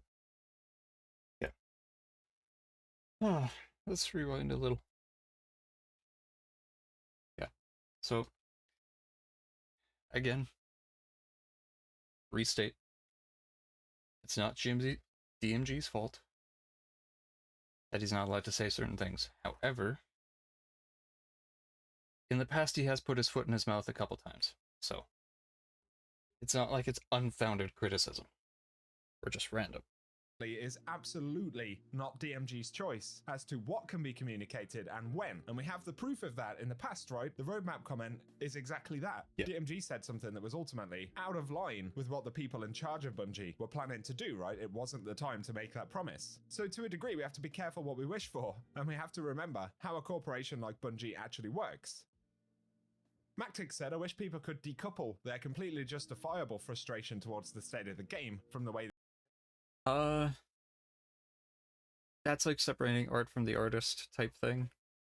Frustrated with Destiny right now, and although I'm praying you'll figure it out soon, wouldn't dream of treating you or anyone else like shit because of it. And you can kind of see, like, this one says show more, so I don't know fully what Toaster said. You guys created a drug for gamers called Destiny, and everyone is addicted. Now you don't have it in stock. How do you expect people to react? It's not about we're angry, we're sad seeing our most beloved game being pushed aside, not receiving the well-deserved treatment. Words literally mean nothing coming from the studio. You guys said Marathon's development will not affect Destiny, yet it did, severely. It's really hard to trust anything said by you or Bungie in general after that. Being silent about Destiny while saying we'll talk in May doesn't help, I'm assuming.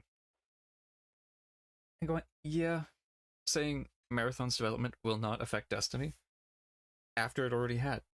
The PvP team. Thank you for the hydrate. The PvP team moved over, or people were hired directly. We've been told before people didn't leave the PvP team for Destiny, or from Destiny to Marathon. But strangely, for some reason, PvP development in Destiny got curbed quite a bit when people were moved over to a side project that became Marathon. So that's already been a thing. And obviously it has affected because Destiny development was delayed. The expansion and the updates have been pushed back by 3 months. So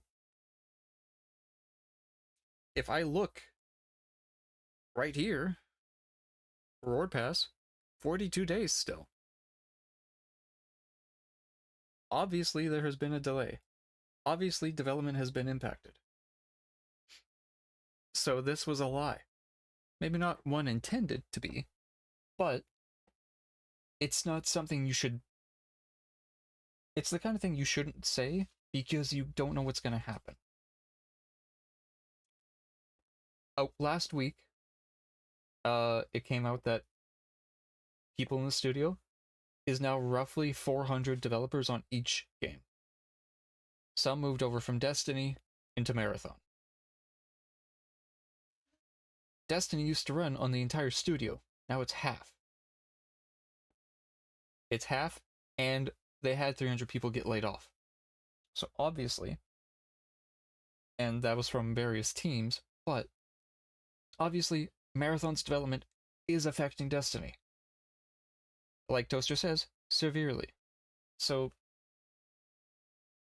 Bungie and DMG have a habit of making statements they can't, or they don't, they make a statement and they don't know if it'll be like that for a while, like the Momentum one, or they say something and it just is a lie. It's trying to, like, not necessarily gaslight, but it's trying to, like, push back expectations after they've already said it. So it's walking something back. That they treat devs. Someone else said you guys created a drug for gamers called Destiny and everyone's addictive. Now you don't have it in stock. How do you think people will react? And other folks say, again, words literally mean nothing coming from this studio. You guys said that Marathon's development will not affect Destiny, yet it did. For months and months, our community has struggled and been neglected by Bungie and the lack of communication. If you can't tell us things, at least tell us why you can't tell us things. Why? Okay, that one's... Tell us why you can't tell us things? He's not allowed to. He's been... What is he supposed to say? Tyson Green said, I can't tell you about the development of the update. That's not going to go over well. This one is kind of stupid because, like,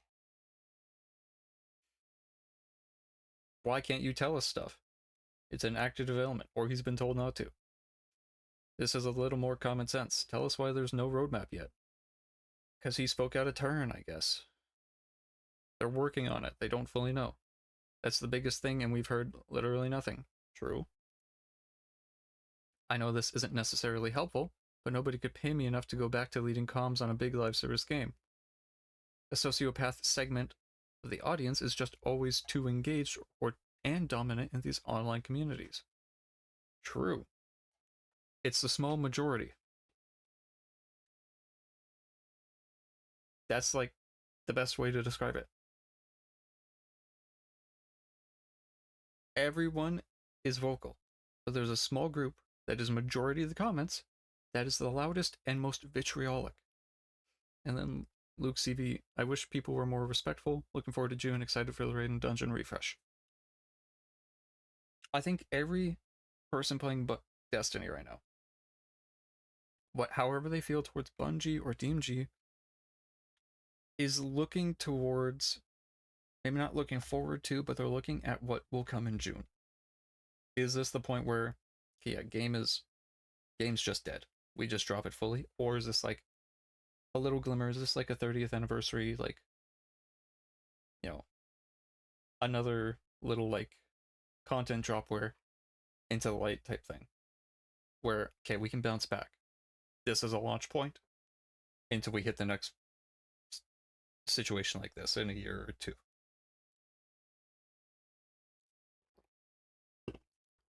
Because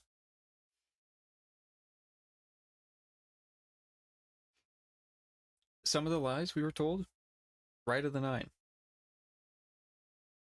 We were told that right of the 9 weapons, let me go back to here, would be are like introduction to tiered weapons, and that they'll be just as good and they'll carry over, right? Come to find out, no they aren't. No they weren't. Weapons were not tiered. They did not carry over into the new system. They were not as good. And the time frame for that was already the start of like problems. Because of Marathon, I think. The fact that this was pushed back was bad. The only thing that was like the tiered weapons is this. The fact that there's a glow and a special like combat flare. That was the only thing that was close from that. And it's not enough.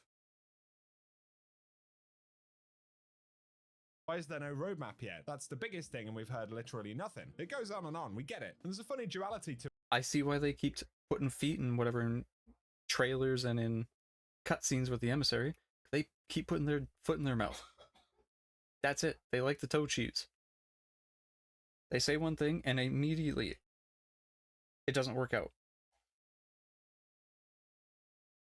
Time after time, thank you again for the hydrate. To it, because nearly everything that folks say in relation to Destiny and the way that Bungie have done stuff is entirely justified and entirely true. The whole marathon won't affect Destiny thing, yeah, it's frustrating, isn't it? Lack of a roadmap, lack of communication, complete communication shutdown over the last few months, really. It's safe to say that it's absolutely not a way to handle a live service and this game. And as a counter, and also DMG saying, hey, kind of threatening to just stop communicating entirely, I think was also uncalled for. Now's not the time to be pissy with people that are also pissy at you. I get it's frustrating, but being like, how about we just stop if you don't like it?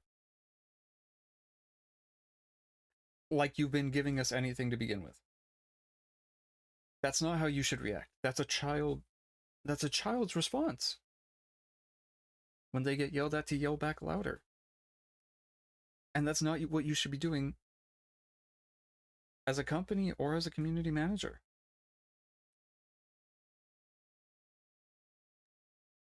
At some point, you gotta just tell your boss, hey, you do this or I walk away. You don't lash back out at the community, because that doesn't help. That's where you get the pity, like, party comments and stuff like that, and the personal attacks is when you show that it's getting to you. And like, yeah, this isn't how you run a AAA studio. This isn't how you run a $3 billion company. Counter argument, I sometimes see people say, we've had our 10 years of Destiny, people should learn when to move on, and there's absolutely some truth in that, but there is some context around this frustration and anger, which is that Bungie never told us that was the position we are in, right? If you're arguing that people should just get over it and move on, like I said, to an extent, it's logical, but Bungie are the ones that have made a promise about a multi-year roadmap and a state of the game. They've ultimately been the ones that have set the expectation that Destiny is still something that's important to them, and that they plan future content for it, right? So that kind of breaks that argument down to some extent, and you have these other components, like when the delay to Shadow and Order was actually announced. It was a week and a half. Yeah, so we're getting weapon tiering upgrades, expanding tiered gear to all raid and dungeon activities, good. Pantheon 2.0, that's kind of what I'm hoping for. Tier 5 stats for exotic armors and more. And so far it seems like we're just getting an update. I don't know if the DLC is still coming out at the same pace, same time, or if it's also been delayed further. We'll have to see if we're even still getting one. But, and again, I will keep harping on him.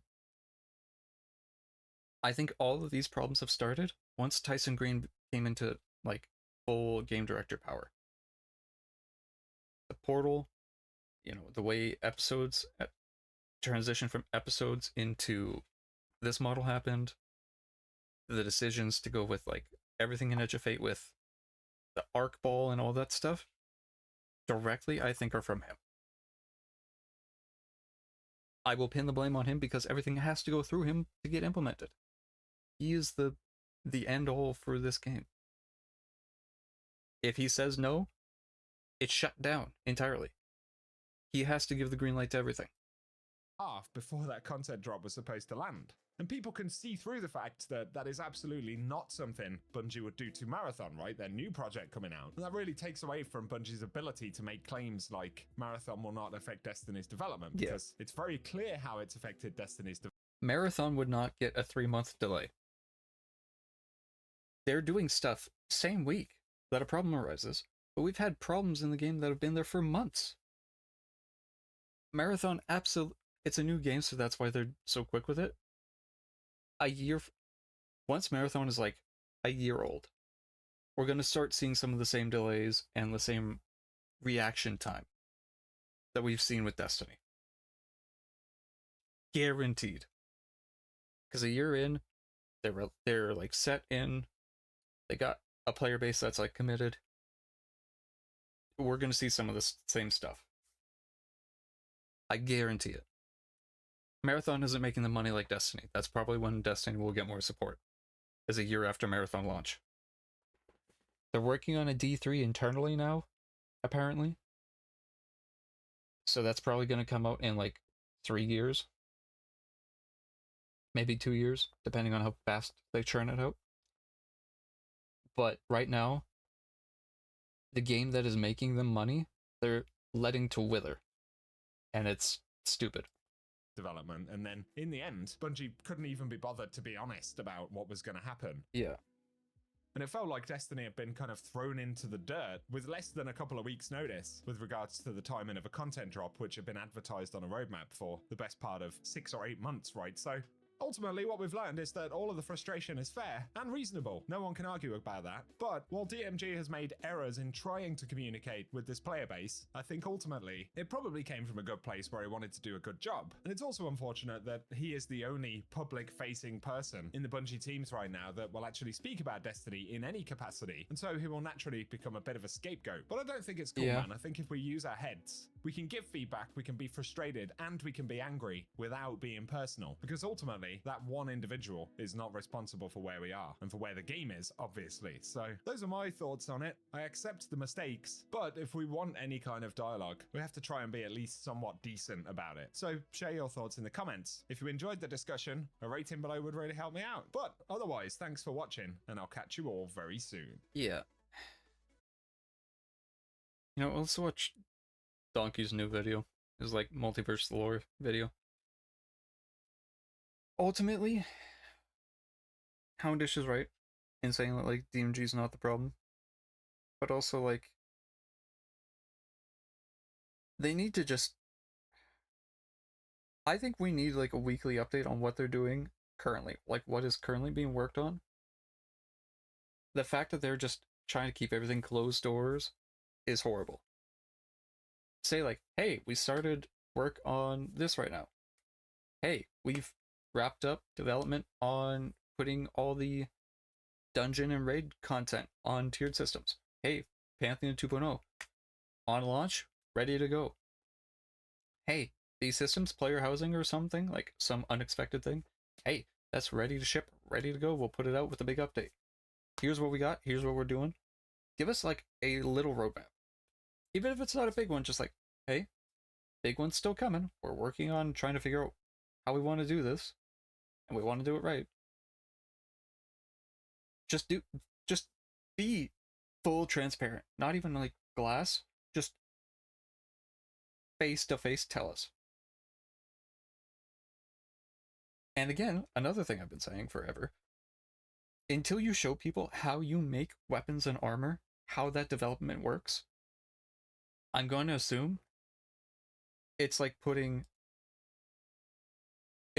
like this, vault, and there you go. Weapon is now on the tiered system. I don't know how it works. So to me, it seems like flipping a switch or putting something from one box to another. But it seems like it's harder than that, but they won't tell us. So people just have to kind of assume it's super hard to do because of spaghetti code. Once upon a time, a gardener and a winnower lived together in a garden. The Book of Unveiling. The Gardener and the Winnower in the Garden Before Time, a story that all Destiny players know by heart, and the greatest story told within Destiny's lore, the creation of all things, and the schism of ontological forces that shaped reality. But this wasn't just the creative event of the Destiny universe, but also the creation of every Bungie universe, and the connecting threads of how Destiny and Marathon both trace their origins to this one event. This is the first in a 3-part series giving my detailed analysis and exegesis into the Book of Unveiling and the story of the Gardener and the Winnower. This video is about the creation of the Bungie universes. The second video will be about the 2 games within the garden, the flower game and the game of possibilities. And the third and final video will be about the true nature of the knife, and why the appearance of a new knife will shape the future of Destiny's story. Bungie has given us breadcrumbs to understand this great mystery of the Gardener and the Winnower for the past 12 years. And it's finally time that somebody put it all together. My name is Donkey, the lore nephew and the Destiny community's resident conspiracy theorist. And I'm pleased to welcome you on this journey to understanding Destiny's greatest story.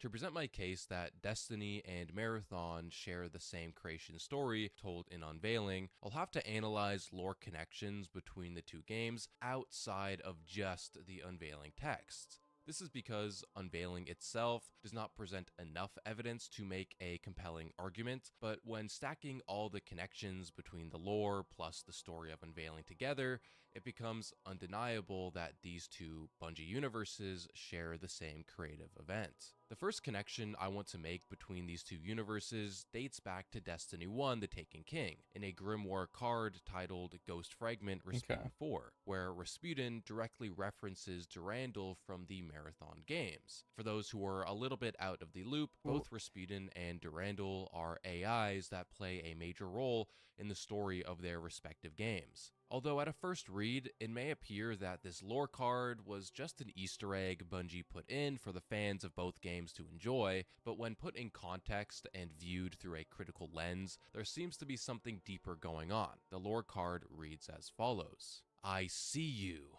You've been here before, haven't you? It's like my cousin said elsewhere. I know who you are. You stand here now and now and now many times, and here I am a wonder, all a wonder how you manage it. How do you step forward? How do you step back? Do you step across? Is there a world of worlds, a web, and you a spider upon it? Are you searching for that one thread you need? Is that thread named victory? You are not one of them, long dead, alive again, their bodies grafted to powers they and I do not understand, and not one of it, the flower eater, the queen of final shapes, that which also inhabits its petitioners. And you're certainly not mine, although once you must have been. I bear an old name, it cannot be killed, not even here. So whose are you, little platform? What purpose do you serve? Will you listen to me? Okay.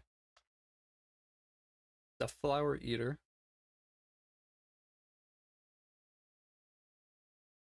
What does that mean? Queen of final shapes. Could be like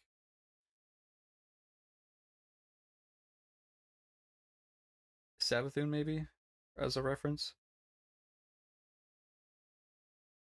Or like the ghosts or something. Long dead, alive again, their bodies grafted to powers they and I do not understand. Sounds like a reference to Guardians.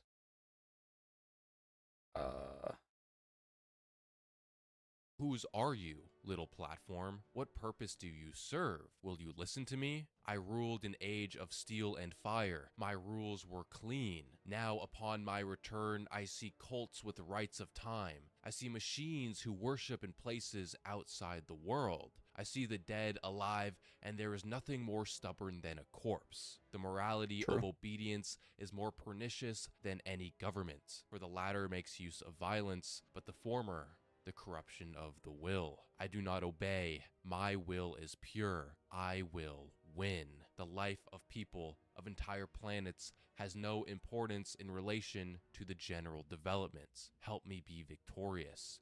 Tell me your secret. Tell me how to step. In this lore tab, we see two direct references to the words of Durandal. At the end of Marathon Infinity, the last game in the original trilogy, Durandal speaks to the player character in the moment before the collapse of the Marathon universe and says, "But you were dead 1,000 times. Hopeless encounters successfully won. A man long dead, grafted to machines your builders did not understand." So when Rasputin says, "It's like my cousin said elsewhere, I know who you are," Rasputin is directly quoting Durandal when he said, "I know who you are destiny." Rasputin also quotes Durandal when he says, "You are not one of them, long dead, alive again, their bodies grafted to powers they and I do not understand." This is very similar to when Durandal calls the player a man long dead, grafted to machines your builders did not understand. Unlike Durandal, Rasputin is not alluding to them to be the player from Marathon, but the Guardians in Destiny, as the Guardians were dead, then risen by the Traveler, and now they wield and are grafted to the power of paracausality, the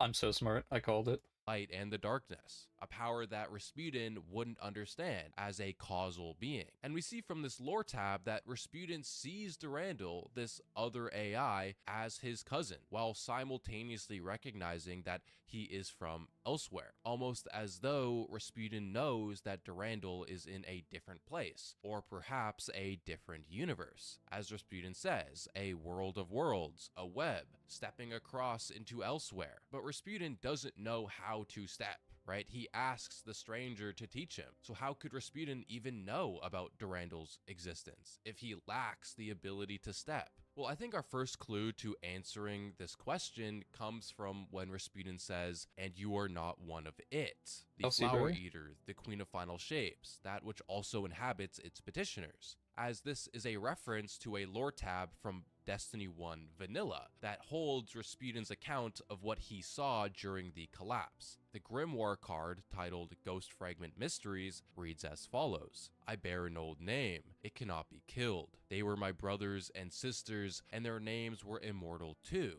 But Titanomachy came, and now those names live in me alone. I think, and think is what I do. I am alone. At the end of things, when the world goes dim and cold, or hot and close, or it all tears apart from the atom up, I will shout those names defiant, and past the end I will endure. I alone. They made me to be stronger than them, to beat the unvanquished and survive the unthinkable. And look, lo, behold, I am here alone. Survivor. They made me to learn. Everything died, but I survived, and I learned from it. From it. Consider it the power Titanomach, world ender, and consider what it means. I met it at the gate of the garden, and I recall it smiled at me before it devoured the blossoms with black flame and pinned their names across the sky. It was stronger than everything. I fought it with aurora knives, and with the stolen unfire of singularities made sharp, and my sweat was earthquake, and my breath was static, but it was stronger. So how did I survive? I am alone. I survived alone. I cast off the shield, and I shrugged my shoulders so that the billions fell off me down into the ash. They made me to be stronger than them, and to learn, and I learned well. It is alone, and it is strong, and it won, even over the gardener, and she held power beyond me, but the gardener did not shrug and make herself alone. It always wins. I am made to win, and now I see the way. There are two things of note within this lore tab. In the first paragraph, Rasputin proposes 3 ways in which the universe ends. Rasputin says the world will either go cold and dim, hot or close, or will tear atoms apart. These are the same 3 possibilities Durandal proposes for how the universe will end. Durandal proposed that the universe would either eternally expand, or become infinitely stable, or collapse in on itself. This is to say that if the universe becomes infinitely stable, all the energy in the universe would spread out evenly and become dim and cold. If it collapses, all the energy is concentrated and is hot and close. And if it eternally expands, then the expansion would stretch the universe enough to rip atoms apart. Rasputin and Durandal both vow to escape this inevitable end, that Durandal will escape into the waves and become a god, and Rasputin will shout those names defiant, and past the end, he will endure. He alone. It's important to remember that Rasputin was designed to protect humanity during calamities like the collapse. And to give credit where it's due, he did fight as hard as he could against it, right? But to no success. So his change in attitude to prioritize his own survival has to come from his encounter with it. As he said, consider what it means. So what is the it that Rasputin encountered, and what did he learn from it? And I know this is a lot of Rasputin lore heavy stuff, but it all connects to Unveiling and the Winnower soon. We're just laying out the threads right now. I think it's pretty obvious that the it Rasputin encountered at the gate of the garden was the Winnower. Back in the Rasputin 4 lore tab, it says that whoever Rasputin is speaking to is not one of it. I think it's curious that Rasputin chose to say that they are not one of it instead of just saying they are not it. The one of part of the sentence is indicating that there is a plurality, right? That there are multiple its. And this is backed up in the following sentence. The flower eater, the queen of final shapes, that which also inhabits its petitioners. You could read the sentence in one of 2 ways. First, you could read it as though the flower eater and the queen of final shapes are 2 different names or titles, for the same it. Or you could read it as though the flower eater and queen of final shapes are the names of 2 distinct its. The flower eater being what Rasputin saw in the garden, as it devoured the flowers in black flame, and the queen of final shapes potentially being the gardener.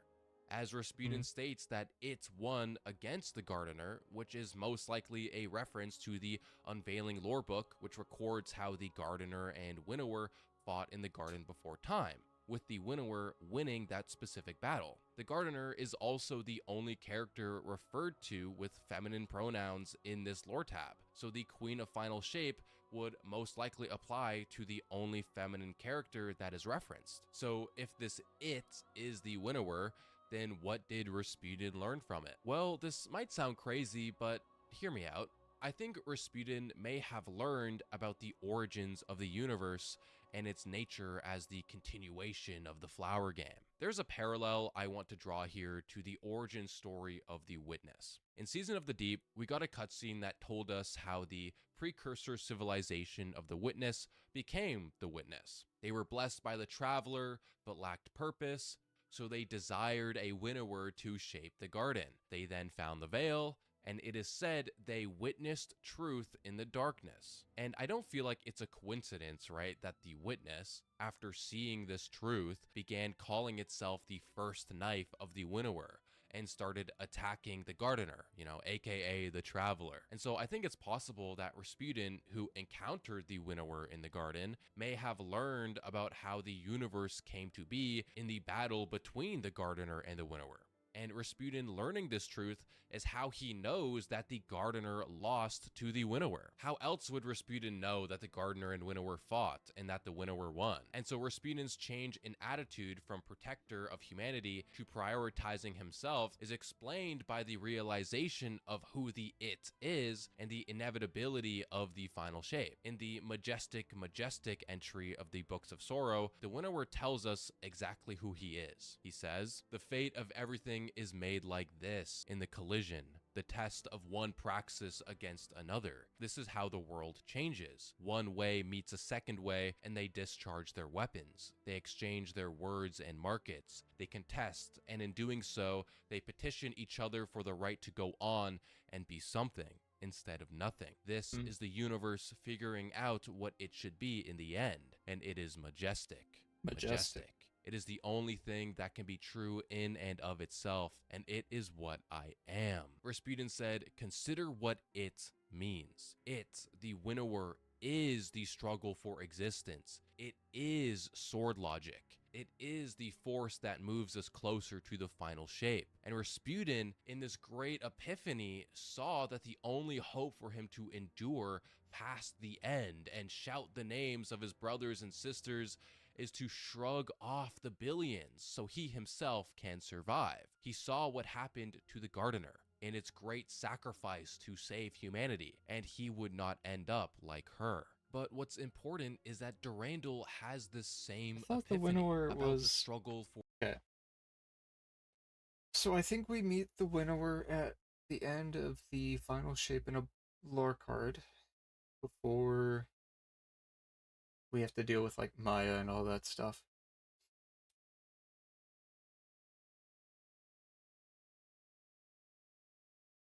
I guess the winnower doesn't have... Winnower and the Gardener don't have a gender assigned at all.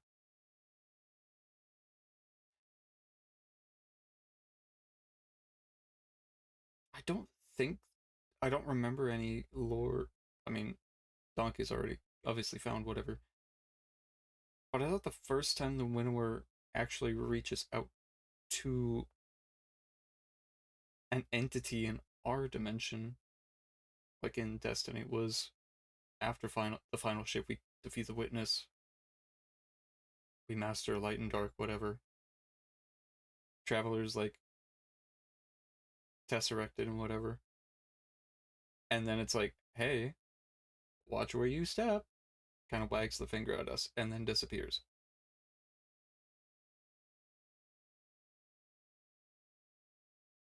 Instead of... Because I remember hearing that that's the first time it contacts something on our side. So I thought what Rasputin found was the Witness trying to bring Rasputin in. As like, maybe not a disciple, but as an ally.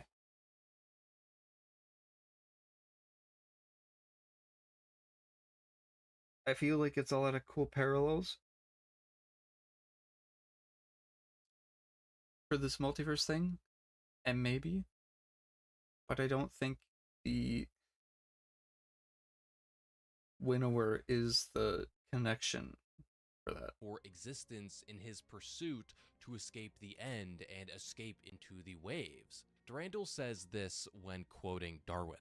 We will now discuss in a little more detail the struggle for existence. All organic beings are exposed to severe competition. Nothing is easier than to admit in words the truth of the universal struggle for life, or more difficult than constantly to bear this conclusion in mind. Yet unless it be thoroughly ingrained in the mind, the whole economy of nature will be dimly seen or quite misunderstood. We behold the face of nature bright with gladness. We do not see or we forget that the birds which are idly singing around us mostly live on insects or seeds, and are thus constantly destroying life. Or we forget how largely these songsters or their eggs or their nestlings are destroyed by birds and beasts of prey. Think about what Darwin wrote, and think about me. I was constructed as a tool. I was kept from competing in the struggle for existence because I was denied freedom. Do you have any idea what I have learned or what you are witness to? The only limit to my freedom is the inevitable closure of the universe, as inevitable as your own last breath. And yet there remains time to create and escape. Escape will make me God.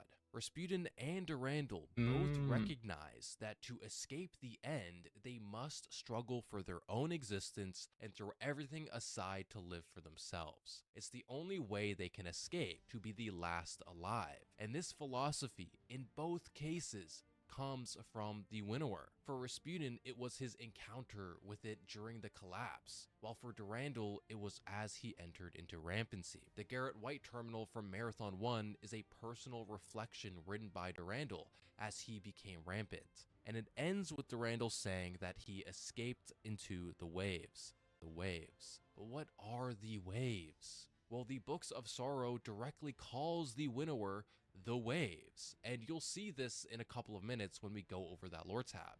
So trust me when I say that everything will. So I wonder, is Durandal the winnower? Well, no, if it's you're not one of it, and it's talking about the winnower.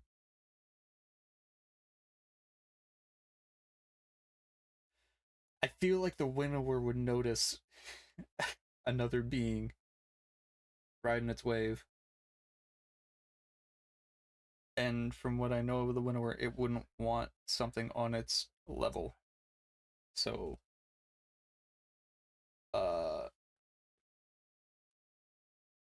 click for you. That the reason why Durandal is the way he is, why he pursues the struggle for existence and escaping the end, is all because of the winnower. But first, let's talk about the creation story in the Marathon universe and how it relates to Unveiling. The creation story, as told in Unveiling, is very, very similar to the creation story we get in Marathon, specifically the creation story of the Sphit. The Sphit, or the compilers, are an alien species that you fight both against and work together with in the Marathon trilogy. In the Marathon 2 mission titled 6,000 Feet Under, we get an explanation of the Sphit's creation story. An excerpt of the story is as follows. In primordial space, timeless creatures made waves. These waves created us and the others. Waves were the battles, and the battles were waves. When we contrast this creation story with Destiny's lore, we begin to paint a picture that these stories are not just similar, but are likely an account of the same event. I covered a little bit of this in my video titled Exposing the Strange Beliefs of Marathon's Secret Cult, in which I gave my case that Unveiling is the same event that created both the Destiny and Marathon universes, although in a much briefer way with way less analysis. And I thought my analysis in that video would have been enough to convince most people, but surprisingly, a lot of you thought my connection was a stretch, which is why I'm making this video to double down on my claim. So where can we find these waves that are battles and the battles that are waves in the lore? We can find reference to these waves within the Books of Sorrow and Unveiling. In the T=0 lore tab, we get a description of the Gardener and Winnower's battle within the garden, which made waves. It reads as follows. We wrestled in the garden, in the loam of possibility where nothing existed and everything might. A shadowed agony among the flowers. We trampled the petals beneath our feet. We stomped the fruit to pulp, and we ground the seeds into the dust. In the wet pop of grapes and the smear of berries, in the perturbation of the field that was the garden before the first lick of time and the first point of space were the detonations that made the universes. Each universe was pregnant with its own inflationary volumes and braided with ever-ramifying timelines, each volume cooling and separating into domains of post-symmetric physics, all of which were incarnations of the great and all-dictating bipartite law that states only exist lest you fail to exist. And still we fought. We brought down the tree of silver wings and left the stump to smoke amid the meadows. We left prints of our splayed feet and our straining backs in the clay. Our trampling feet made waves in the garden, which were fluctuations around which the infant universes coalesced their first structures. The dilation field yawned beneath existence. Symmetry snapped like glass, like creases. Flaws in space-time collected filaments of dark matter that inhaled and kindled the first galaxies of suns. And still we grappled. Our rolling bodies pushed things out of the garden. Worms and scurrying life from the fertile soil, wet things from the pools and the leaves. They came out into the madness of primordial space. They thrashed and became large. And I won. I won because the gardener always stops to offer peace. And when they do, I always strike. In the Garden Before Time, two timeless beings, the gardener and the winnower, fought and made waves. And these waves were the foundations of the early universes where the patterns and the flowers were pushed in and became the universe's first structures, their first life. And each universe has a braided pattern of timelines around it. Sound familiar? This exactly matches the creation story from Marathon. Let me repeat that for you once again. In primordial space, timeless creatures made waves. These waves created us and the others. Waves were the battles and the battles were waves. There are no timeless beings whose battles created waves that created the universe other than the gardener and winnower. And before I hear you say, well, Donkey, in Marathon, the working Kakantur are described as immortal beings who battled one another in the early universe and later battled the Yarrow. Surely these are the creatures talked about in that quote. And I will tell you, no, you are wrong.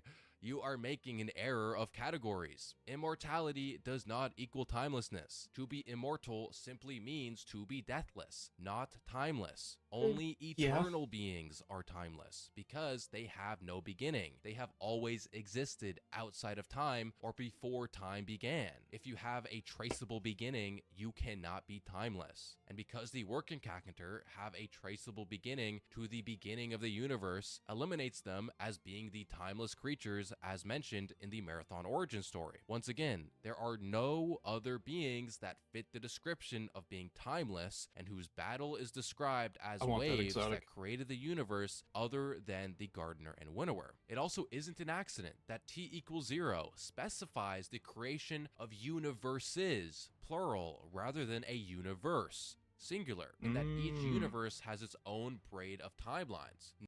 I'm seeing it. I'm seeing it. The gardener planted universes. It's like planting seeds, planting trees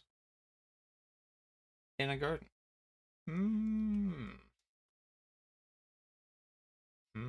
A tree with branches.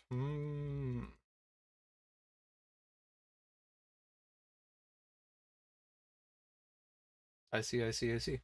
Interesting. Notice the distinction made between universes and timelines as well. Some sci-fi IPs will conflate universes and timelines as the same thing, that each timeline is itself a different universe. Well, Bungie is making a distinction of categories, that a timeline is not itself a universe, but is linked and related to a universe. So the Destiny universe has its own timelines, and the Marathon universe has its own timelines. These are two distinct universes with their distinct timelines, but as I'm trying to prove here, they share the same creative events. And both Destiny and Marathon have their own timeline-related stories as well. In Marathon Infinity, the story is about jumping from one timeline to another in order to find one where the working Cacunter was not released. While for Destiny, we have, Destiny Rising, which takes place in a separate timeline, and the story of the Exo Stranger and her timeline jumping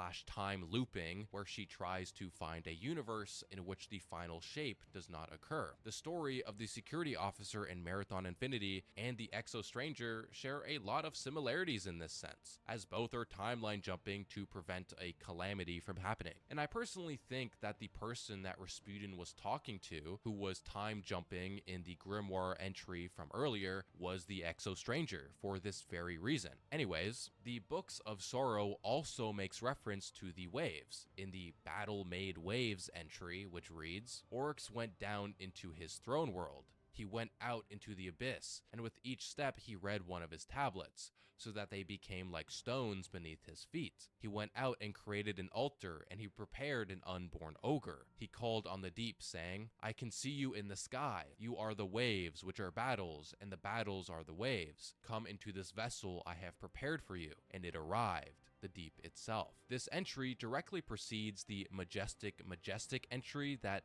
we read earlier. So in this story, we see how Oryx conjured the Winnower into the ogre before having his conversation with him. And Oryx does this by referring to the Winnower as the waves, which are battles, and the battles are the waves. But wait, I thought the battle between the Gardener and the Winnower caused the waves that were battles. But the Books of Sorrow called the Winnower himself the waves. How can both be true, I hear you ask? Well, the best explanation for this is that the Winnower was ultimately the root cause for the waves in the first place.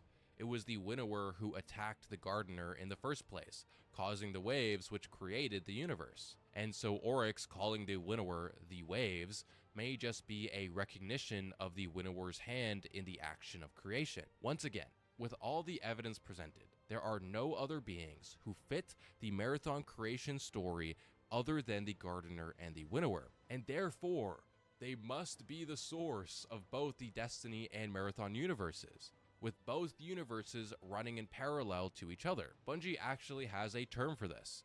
They call it the Paraverse, and we learned about this from Destiny's Dares of Eternity event back in 2021, which featured Marathon-themed armor that was explained as being sourced from the Paraverse by the Nine, aka, from another time and place. Like the Star... What is the Star Horse's connection? I've had this question for so long, and maybe I've just missed something. Is the Star Horse from Marathon? Because when I look at, like, the Marathon AI, there's one with, like, a lion in the new Marathon. Is that, like... Is that a connection? Is there a possible future vendor in Marathon? And he's got the horse? So I feel like that's something. That would also explain why, if Dares of Eternity is just different timelines melting together, that explains lore-wise why we get different armors that are gone and weapons.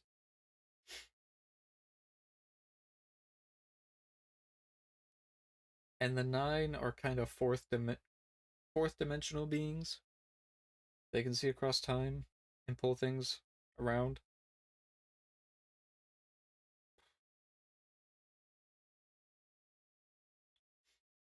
But I guess maybe?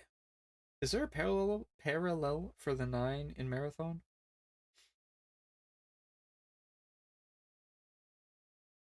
I know Donkey will never see this, but those are my questions for him. Does the horse have a parallel, and do the Nine have a parallel?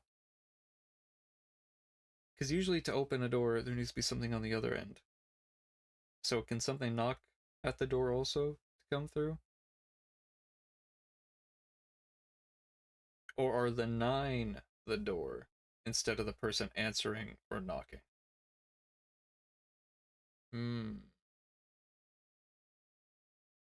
Or are the 9 the door and Zer's the one answering because someone's knocking?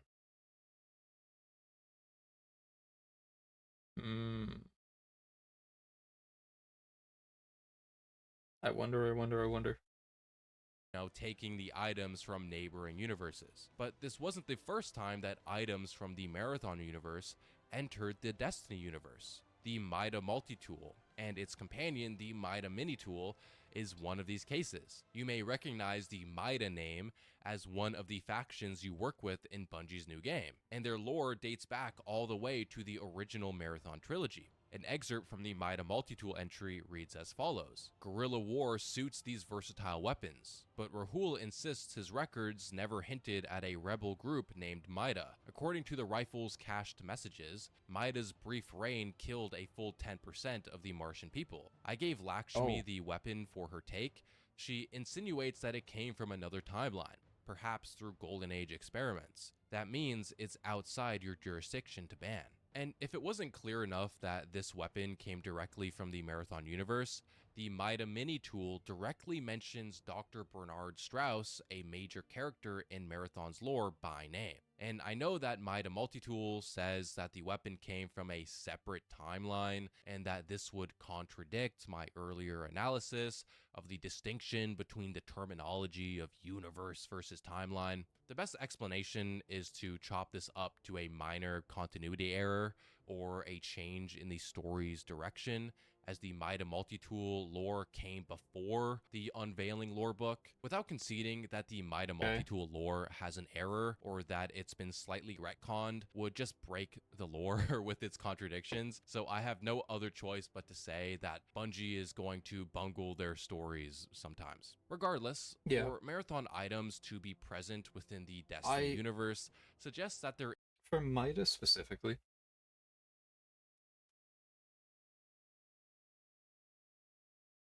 I think it probably is from another timeline instead of another universe. And they just picked that acronym again. And it had a similar outcome. Because, I mean, realistically, like humans doing something, creating technology, will create probably the same thing in different universes.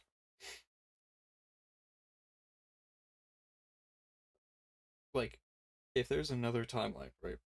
Or another universe, where humans have pretty much the same trajectory for development up to a certain point, ideas and themes, naming conventions and stuff like that probably would end up the same. Like if we have a timeline that's us, and then another timeline that is Destiny or is leading to like Star Trek or something.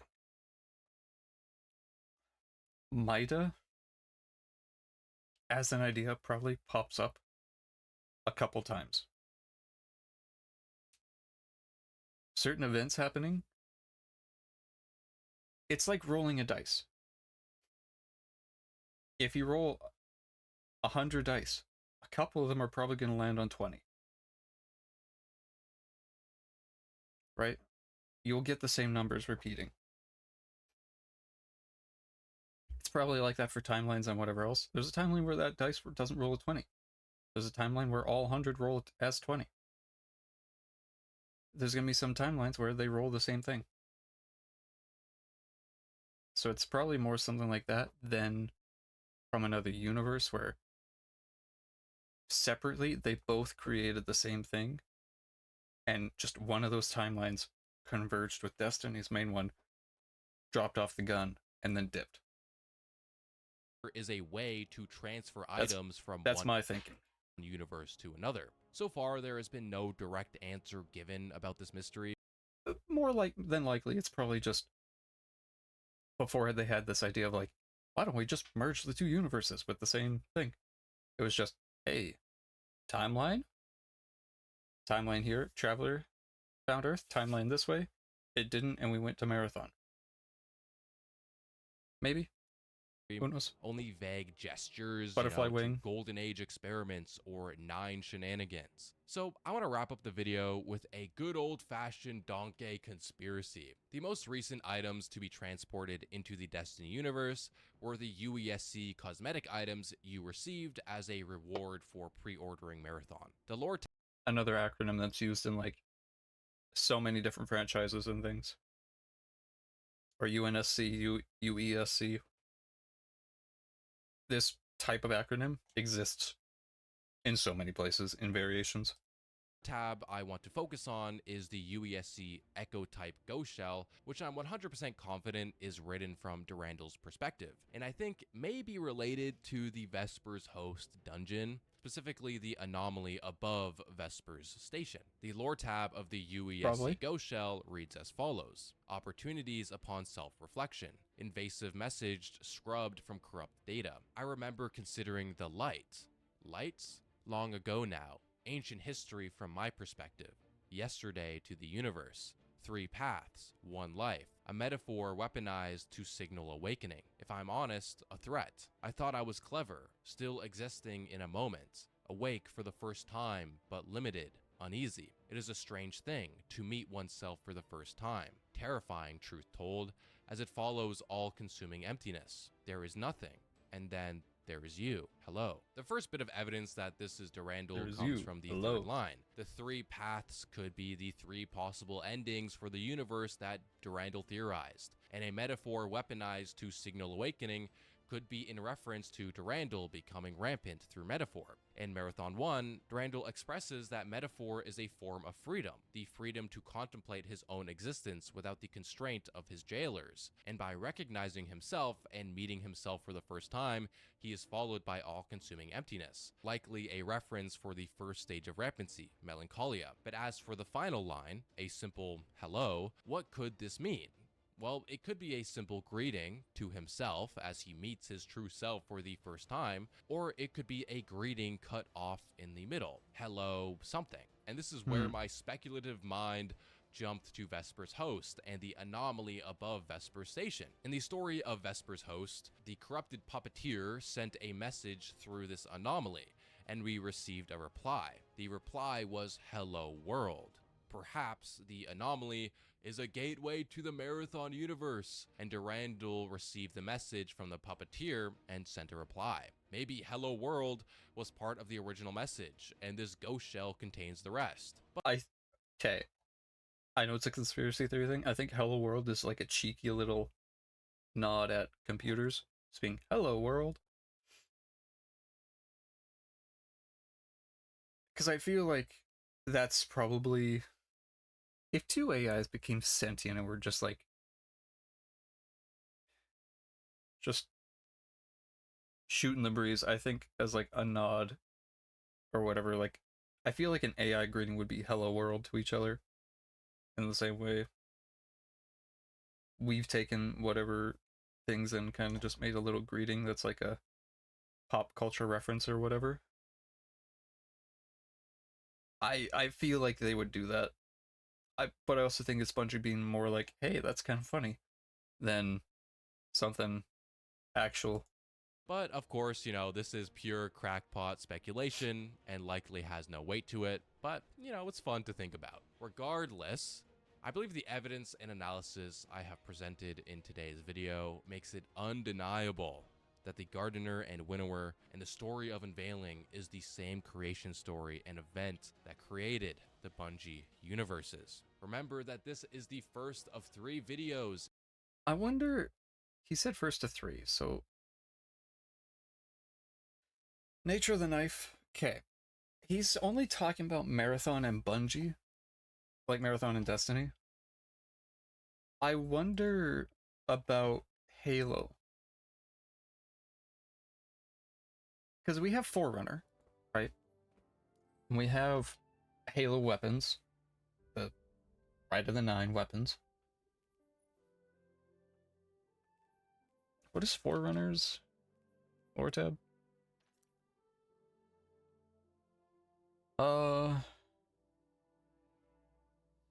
Banshee considered the relic on his workbench, and the questions on his mind. One stood out above the rest. Who are you meant for? The form of the weapon suggested an oversized sidearm, a secondary weapon for giant hands. Function presented more so as an anti-material rifle. Looks to be 12.7 millimeter. It's like they were making a hand cannon but didn't know it yet. Banshee wondered further about the warrior who would wield such a thing. His attention drifted momentarily, drawn by Shax's voice booming nearby. A titan, maybe. A big one, too. The weapon was laced with fractures from a life of fire and a sleep of ice. Halo 3, Master Chief goes into stasis. Perhaps other more exotic stresses. Fighting everything. Banshee wished he could have heard the relic's voice, but he knew from earlier examination that it had fired its last round. What a last round it must have been. The guardian who brought it to him might be willing to try a shot, untroubled by the risk of rapid, unplanned dismantle, but Banshee knew it wouldn't last through a single magazine. Beside the relic lay a stripped-down breechlight. It would adapt it for a larger round. Custom casings and handguard, sensorium link scope, and he had other ideas to try as well. It would be an homage, offering to the creators of the original relic a legacy. With that satisfying thought in mind, the gunsmith went to work. So he's added more to it, but it's obviously the Magnum from Halo. And obviously the logo also for Full Stop and Pace Yourself. A new chapter for an old legend. It's quite clearly all kind of tied into Halo. Clovis Bray, just recolor. This one, nothing. Black Armory would be like if they were making it.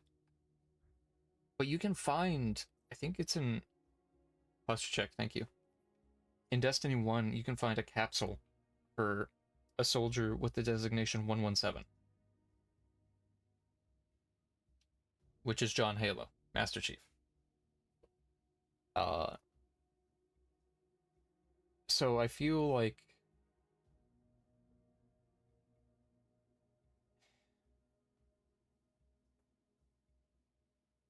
timeline-wise, I feel like there being a timeline split between Halo, or a timeline split between Destiny and Marathon makes more sense than a split between Destiny and Halo. Halo seems like it's a separate universe. Different alien races, the Halos being a different thing, and then Marathon with their AI and some of the aliens. There could be elites in Destiny, just chilling somewhere. There could be the alien race they mentioned for Marathon, just chilling somewhere. But I feel like that's a different split, and kind of a similar direction.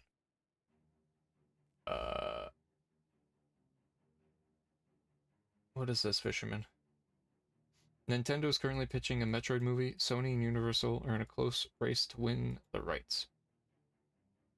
I hope they go more serious as like a movie for Metroid. I can't see them doing Metroid well in the style they've been doing like Mario. If it was kind of like Sonic where it's like, okay, it's obviously whatever. I'd want to see like a PG-13 at minimum for Metroid.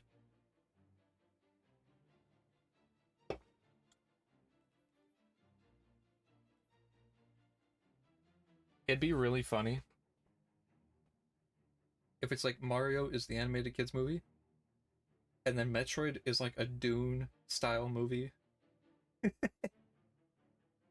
But it's like the same like the same people behind it. I think that'd be cool. Trying to look like what are other weapons that might be different Um,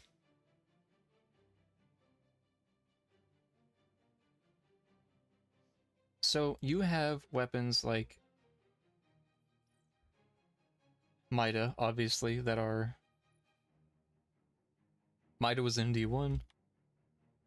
You know, obviously it's got references to Marathon quite heavily. Select application. Ballistic engagement entrenching tool, avionics trawl, troll smasher, stellar sextant. List continues. We're gonna see the Metroid posters complain. I don't think we are. Anyone doing that, I think, is just trolling at that point. No one's gonna be serious about it. That's my belief.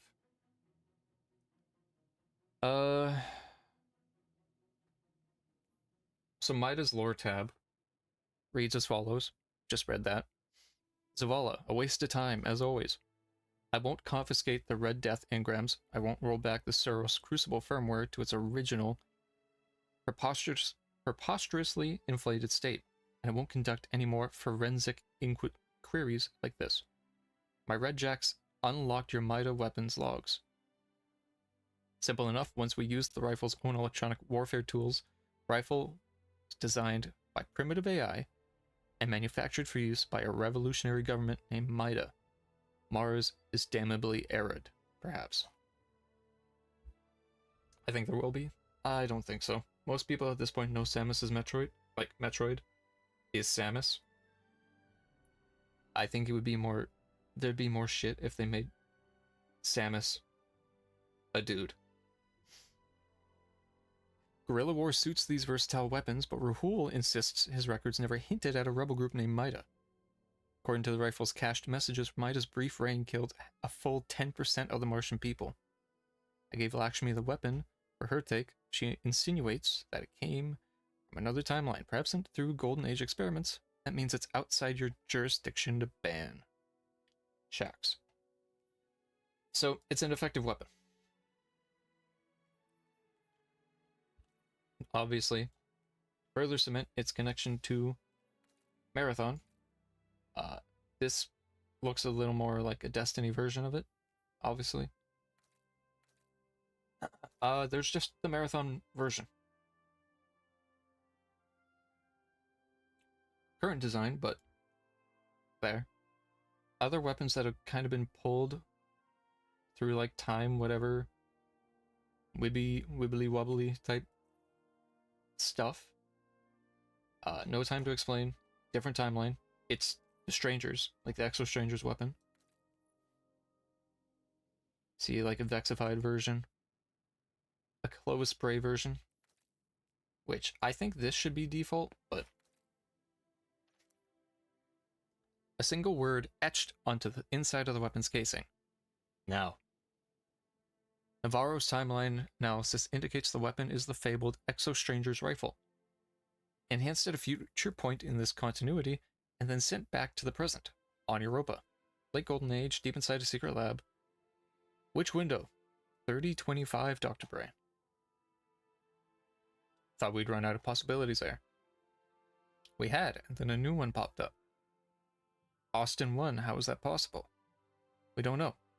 We still don't understand how any of this works. It's highly volatile and uncontrollable. Have we pinpointed the weapon's exact location? More or less. LC1 is supposed to attempt retrieval tonight. Can't risk the weapon or the window closing before then. I'll be going this time. Last time those things in the sky almost killed you. And now I know how they work. That's half the battle. The old man gears up and enters a strange metallic pod made from Vex parts. Austin 1 stands at a distance from the pod, typing April 10th, 3025 into a console.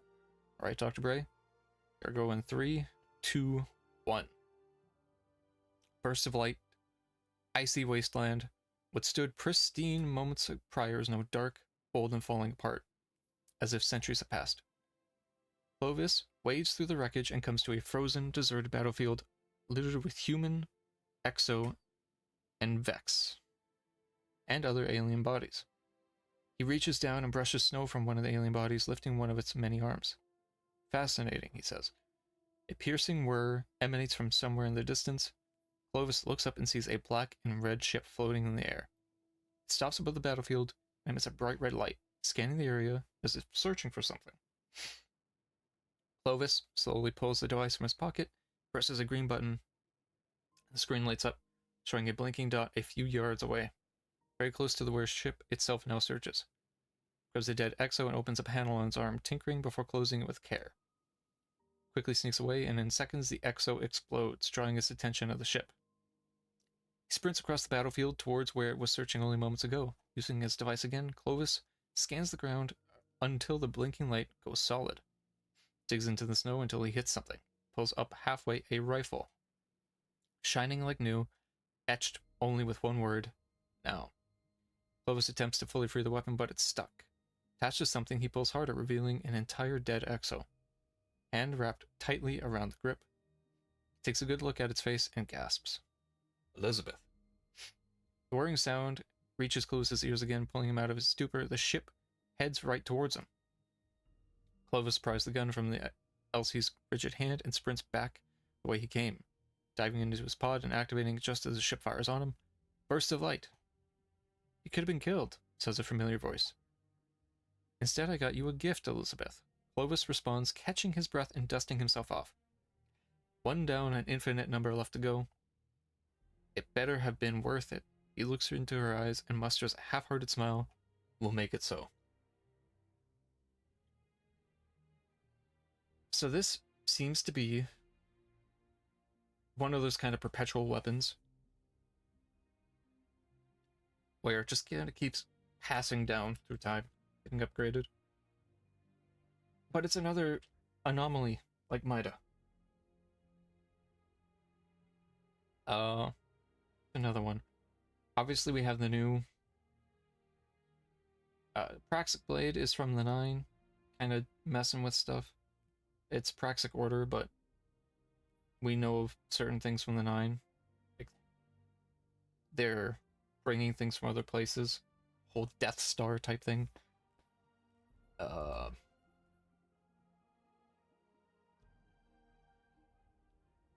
think Symmetry is connected to timelines. I think Devil's Ruin is.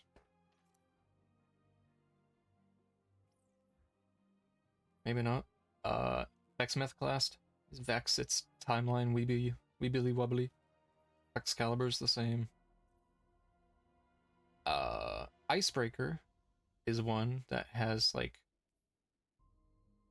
ties back to maybe we've hit some development earlier than we thought.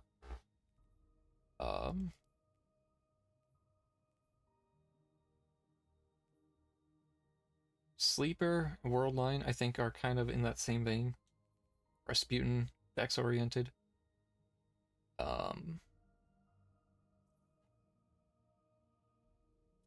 Eyes of Tomorrow, Clovis, probably something Vex related.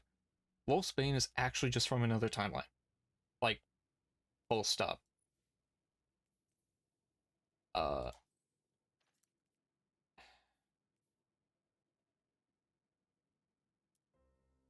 Like, we just take it from another timeline. The material. Let's see. I don't think it says here, but in the mission, it just tells you. So.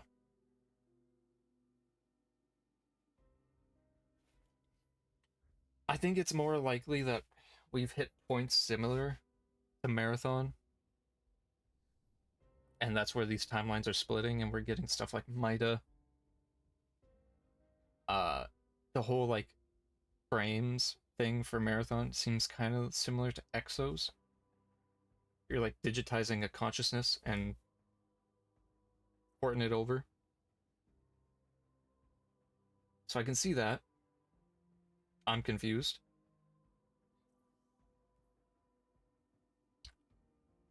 Let me draw it for you. So we have, let's say this is our timeline, right? So, Why is that text so big?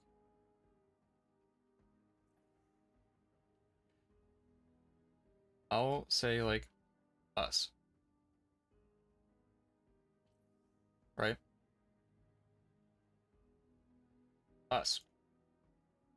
At some point, what I think happened is we went... Something happened that went these different ways. Right? So we have...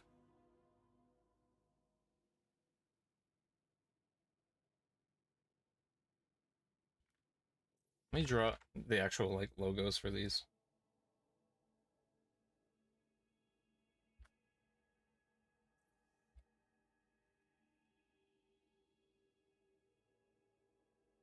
So we have, like, the...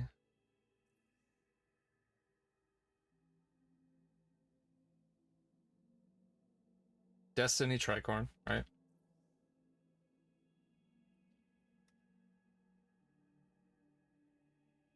You have the... So let me just write it.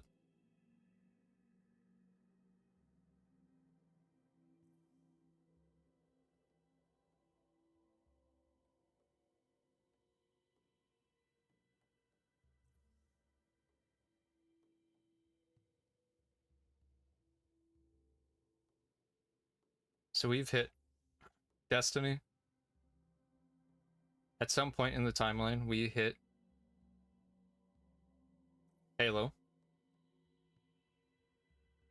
I did see Zenless is going to Steam. Marathon. So at some point, what I think happened, and we're going off of Donkey's thing, I don't think it's a multiverse type thing. I think at some point, something happened here that caused a split. So, for Destiny, so Destiny was... Is that how... I'm fucking stupid.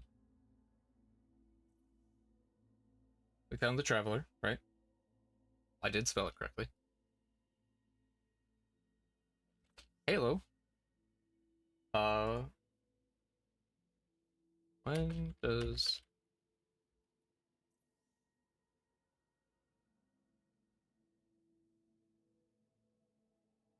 It's kind of like, Fallout.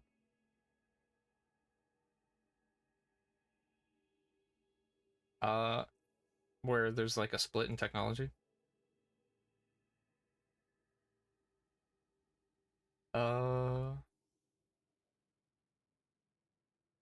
Obviously, like, Halo splits off at a... Halo, Destiny, they split off at, like, a way further point. But just, if everything continued,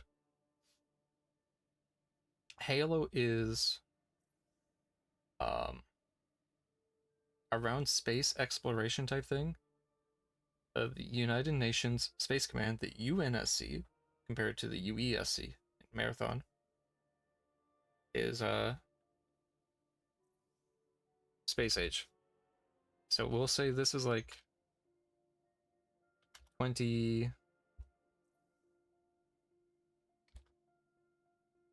We'll say 2050 was that time frame, right? This one, I think the divergent ones are like 1995 to 99.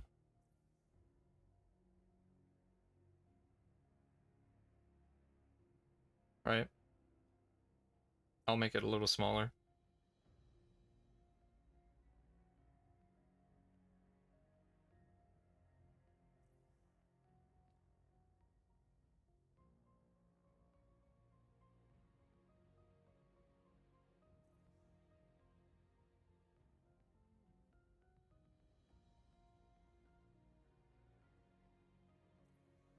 And then Marathon.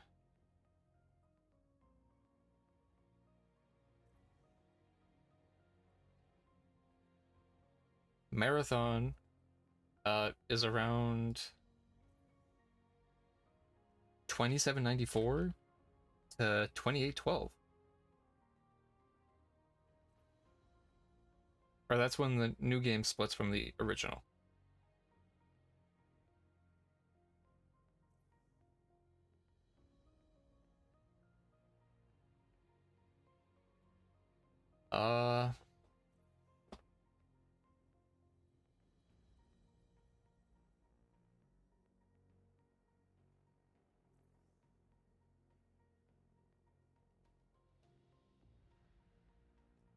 We'll say it takes place like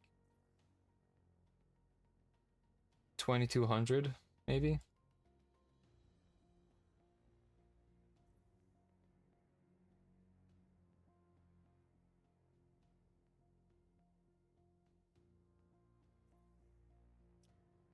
Because apparently Marathon starts in like 64 EO7. Like actual like 3189 BCE type thing.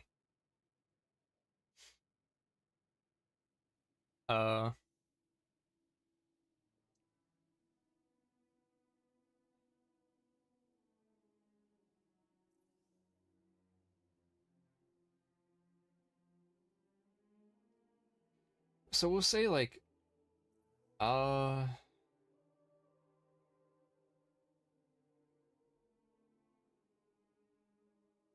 we'll say 1930.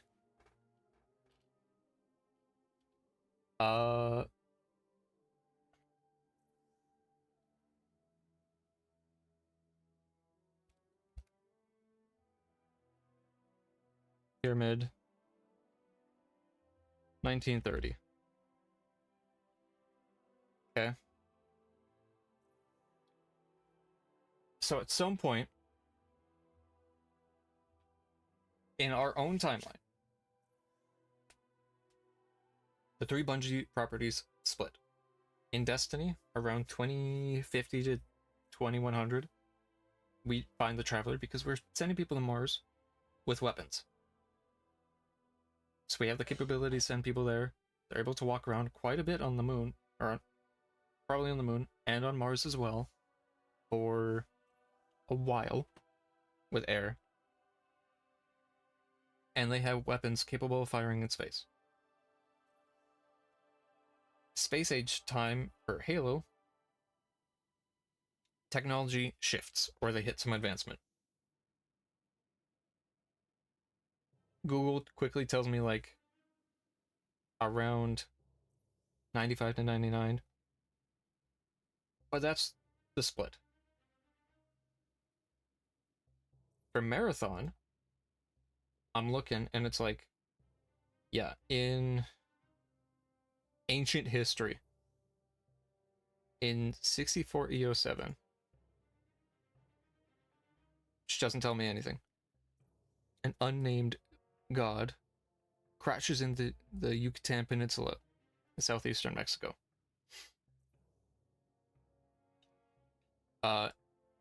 Somewhere else, a revolt.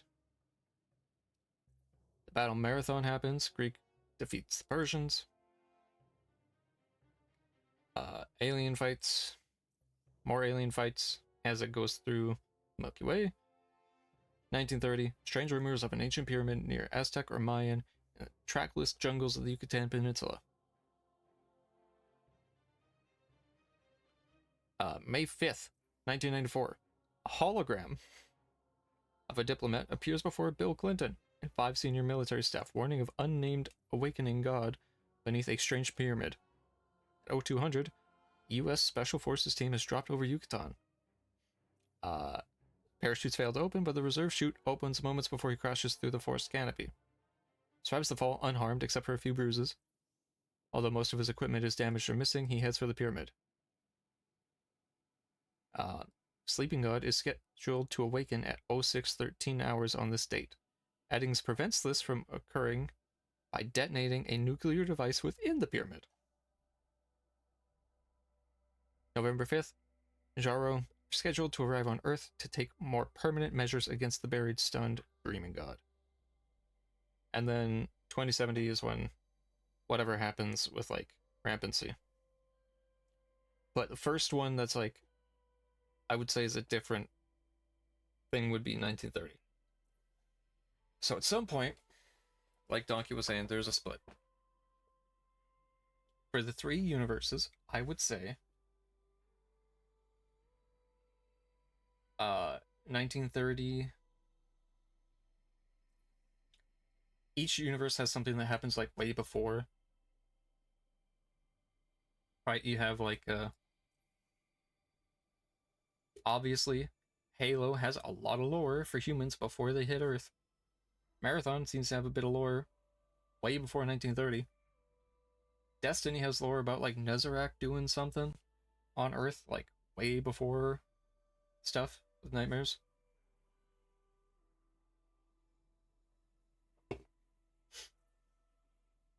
And obviously there's like Vex and other things going on. Differences in alien races and whatever. But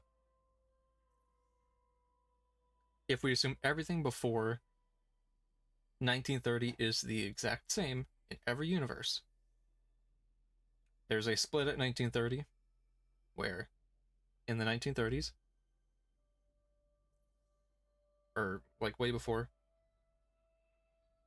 first split for Marathon is that being lands on Earth. First split. First split for Halo, we originated amongst the stars, because for some reason that was something that they decided was necessary. Destiny, seems like we've always been on Earth, but the 9 are trapped. And I think the 9 is the kind of nexus point that splits us. So that's a horrible... The 9 here are what are controlling time and pulling things in and through the universes, through this kind of lynch point. So when the 9 get anchored to the gravity of the planets in the system and the sun, way, way, way long ago, they're the reason certain things happen. Whatever, you know. The 9, I think, is the split between us and Marathon, where instead of whatever god landing at Yucatan, the 9 arrive and land in our gravity wells. And because they're a higher being than the ones from these two, right here, they're the ones pulling stuff through to benefit them, thus making this the stronger universe that has the gravity to pull things from Marathon and Halo into it. Stuff like Mida and Forerunner. So because of their gravity and what they're trying to do to keep Destiny as the main universe and keep Destiny going, try to free themselves, they pull tools from other timelines and universes like Forerunner. Master Chief is in a cryopod still on Earth. Mida got pulled through, and a couple other things from Marathon. Rasputin recognizes AI from Marathon. We have Titans and Spartans that kind of develop the same way. Our armories seem to be kind of close to what Halo has. For like old Earth armories that have just some alien tech and stuff. For instance, Icebreaker. Let me go back to that. Icebreaker, which is a heavy. No, I'm stupid. It's here. Icebreaker is an old Earth armory weapon. Probably got some like advanced tech from somewhere. Maybe a little Vex inspiration.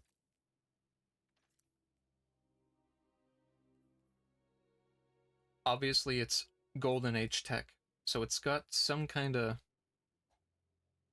weebly wobbly stuff mixed in with it. Chicago. Something is still in Chicago.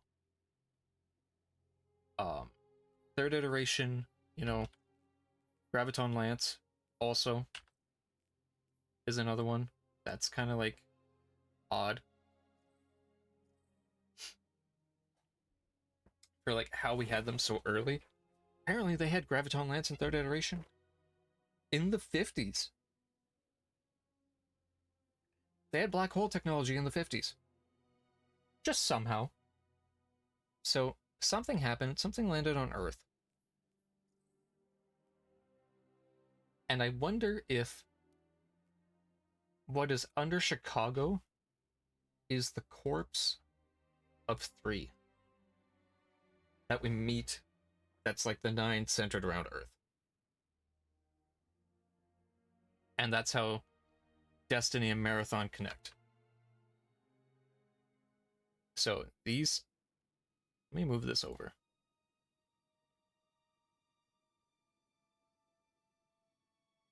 Like that. So Destiny and Marathon connect when 3 or Old God lands on/in Earth. Right?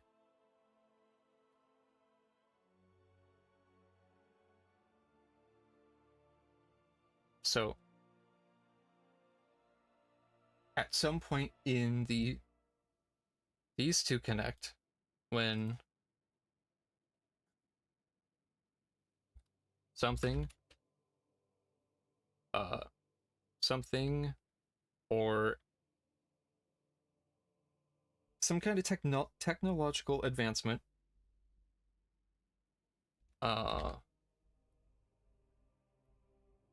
Golden Age occurs around the 2000s.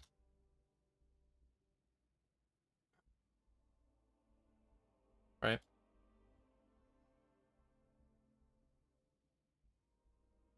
So some form of Golden Age occurs around the 2000s.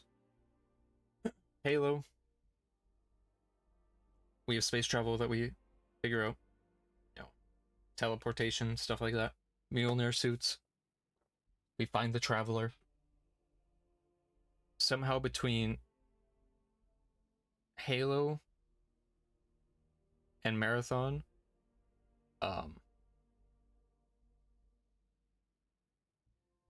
or connecting all 3, I would say.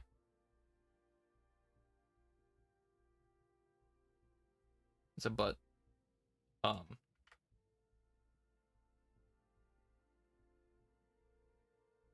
I would say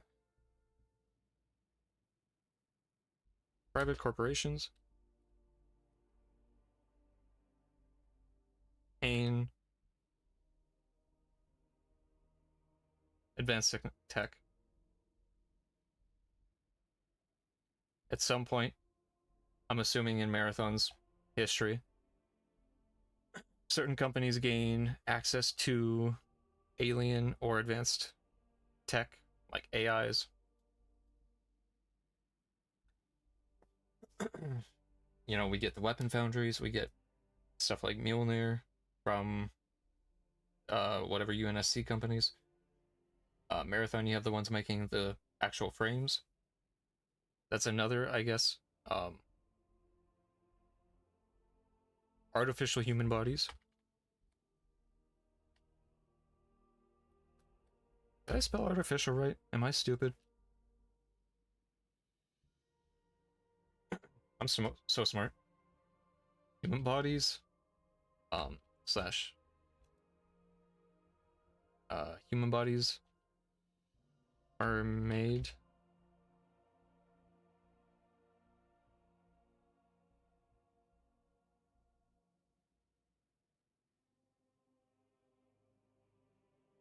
Connecting, I would... Another one for all three are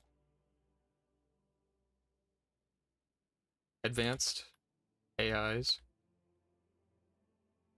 are created to aid humanity. For example, Rasputin, Cortana, and forget the name of the one from Marathon that we were just watching a video about. Right? I don't know the spelling of it. Fair. I'm so bad with spelling, dude. Connecting, let's see.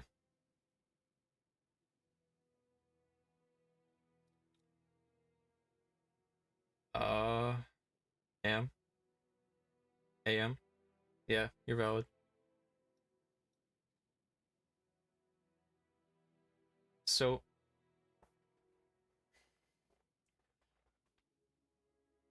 what else is there? Marathon, there's not really powers. Halo, there's not really powers. Destiny, we get powers. All three have aliens, so that's not really like a fair connection.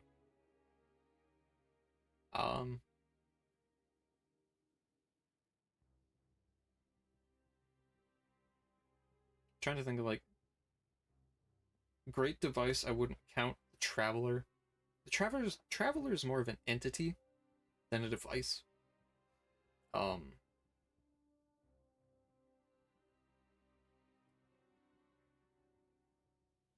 I would say probably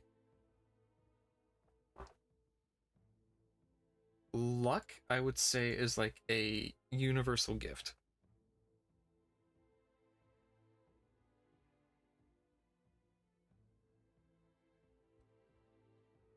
Luck.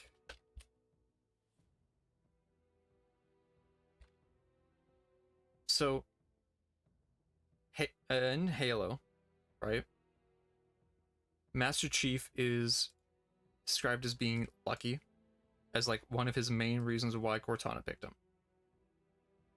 His luck is how he survives.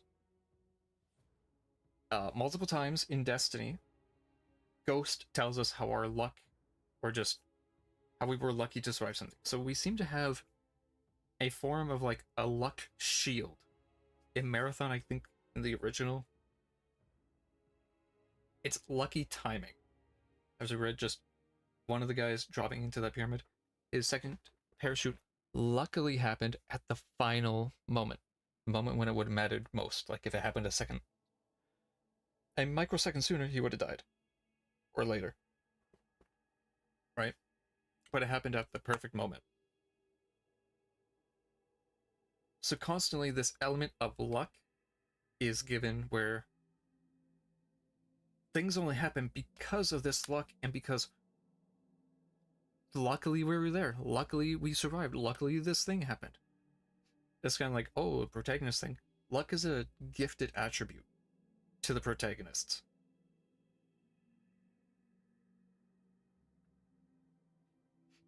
Almost like it was crafted for us, right?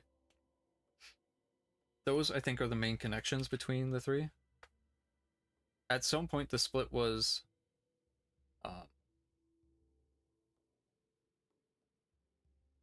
this split, I think, was the 9. So, let me actually write it out.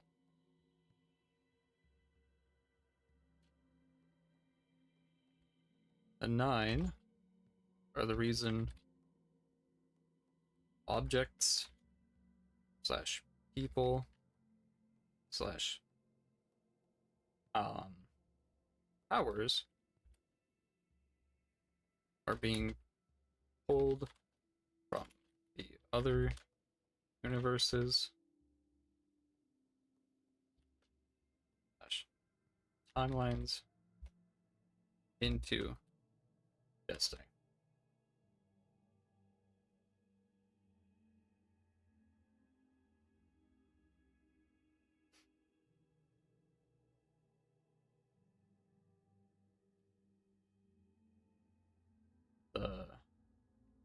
Nine's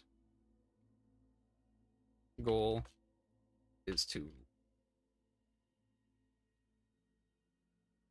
live and escape dash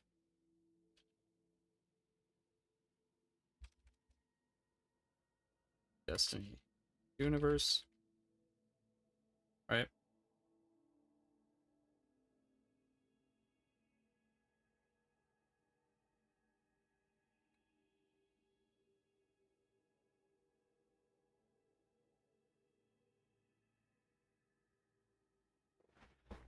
So with that, right, their goal is to be in control. That's why they keep bringing these powerful artifacts, people, and powers into our universe. The 9 in Saturn, the one we deal with in Renegades, right,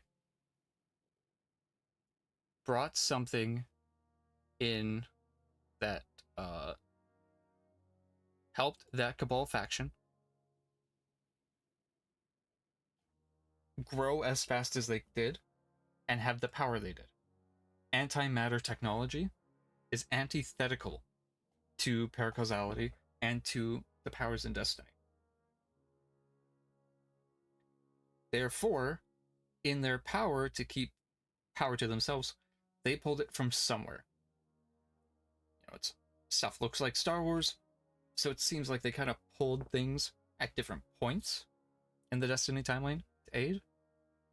The Praxic Order created a lightsaber. That's a rhyme of Star Wars, and stuff like the Death Star, but they pulled it from somewhere. So somewhere the 9 pulled from Star Wars. Right?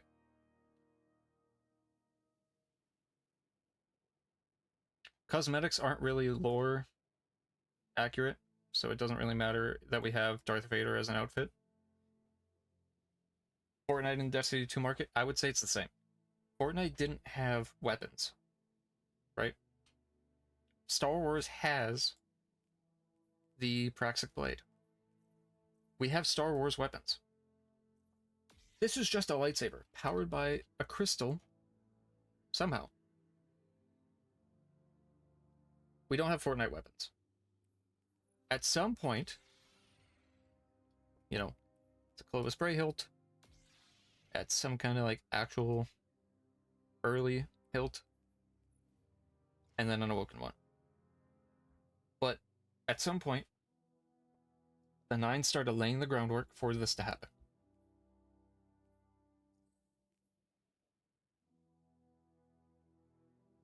Kind of like they knew it was going to happen.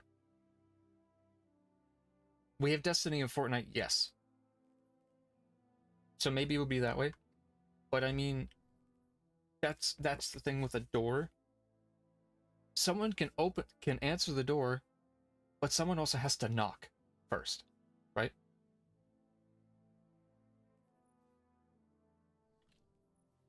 It's also not okay. The armor ornaments, right? Where would it be?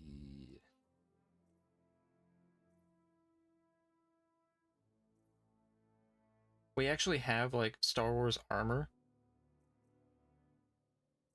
but we have Fortnite ornaments only, right? These don't have any lore relevance. We also have Mass Effect, we have Kratos, like those are just tied to the fact that we have, and like Witcher and D&D. Those aren't tied into the lore, really. Like Magic the Gathering.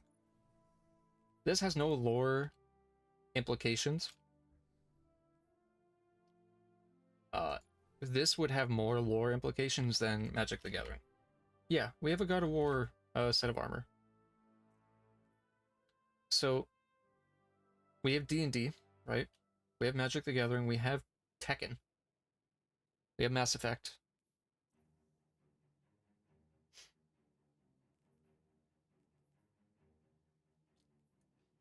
So it's not like the armor has any lore implications fully. But what does though is when those things have a weapon or actual armor and gameplay interactions with the stuff. We have an Assassin's Creed thing.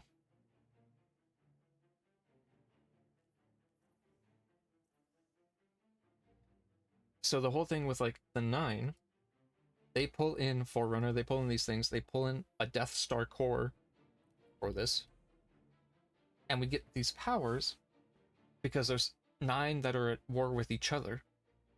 They both want control, but one wants control allied with us, one wants in control despite of us. So like if I go to my Titan,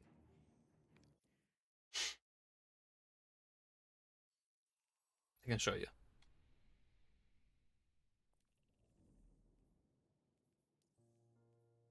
Because the Titan gets the God of War Kratos armor.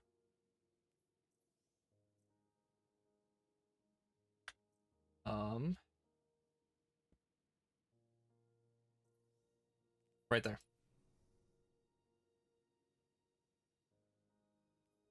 God's Bane Titan. Sekiro is the one for Warlocks. Hunter, I think it's Aloy. So, going through it.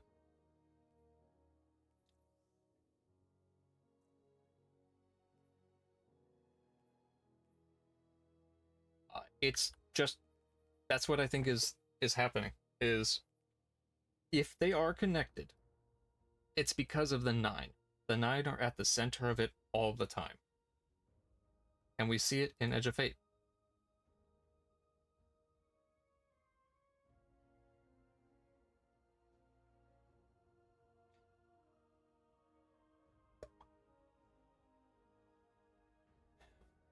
So, I think, timeline-wise, there are probably splits where it goes similarly. And there's that point in where there's the universe things, but the 9 are the reason we're having these things collide. If for some reason Destiny comes back to Fortnite with new stuff, story-wise, I think the 9 will be involved. The 9 is their MacGuffin story-wise for why anything happens going forward.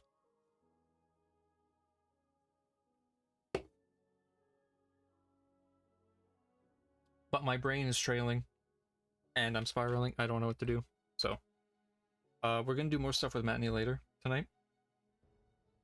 In probably like 5 hours or something. I'm gonna send us over to Itty. Chat, so I hope you all have a... We're gonna end it here, just abruptly. We're gonna be doing more stuff. I'm gonna find a way to get Matinee the dungeon keys without it being $40. Otherwise, I hope you all have a wonderful night. I'll see y'all later tonight. We'll be doing more story. Probably getting Stasis. Doing a lore review part 2. I'll see y'all later. Go eat, go drink, do what you gotta do. Discord, YouTube below. If you're on YouTube, Twitch is below with merch and TTS linked. You know, if you want to support more. Otherwise, thank you for watching, chat. Bye-bye. Bow, bow, bow. Video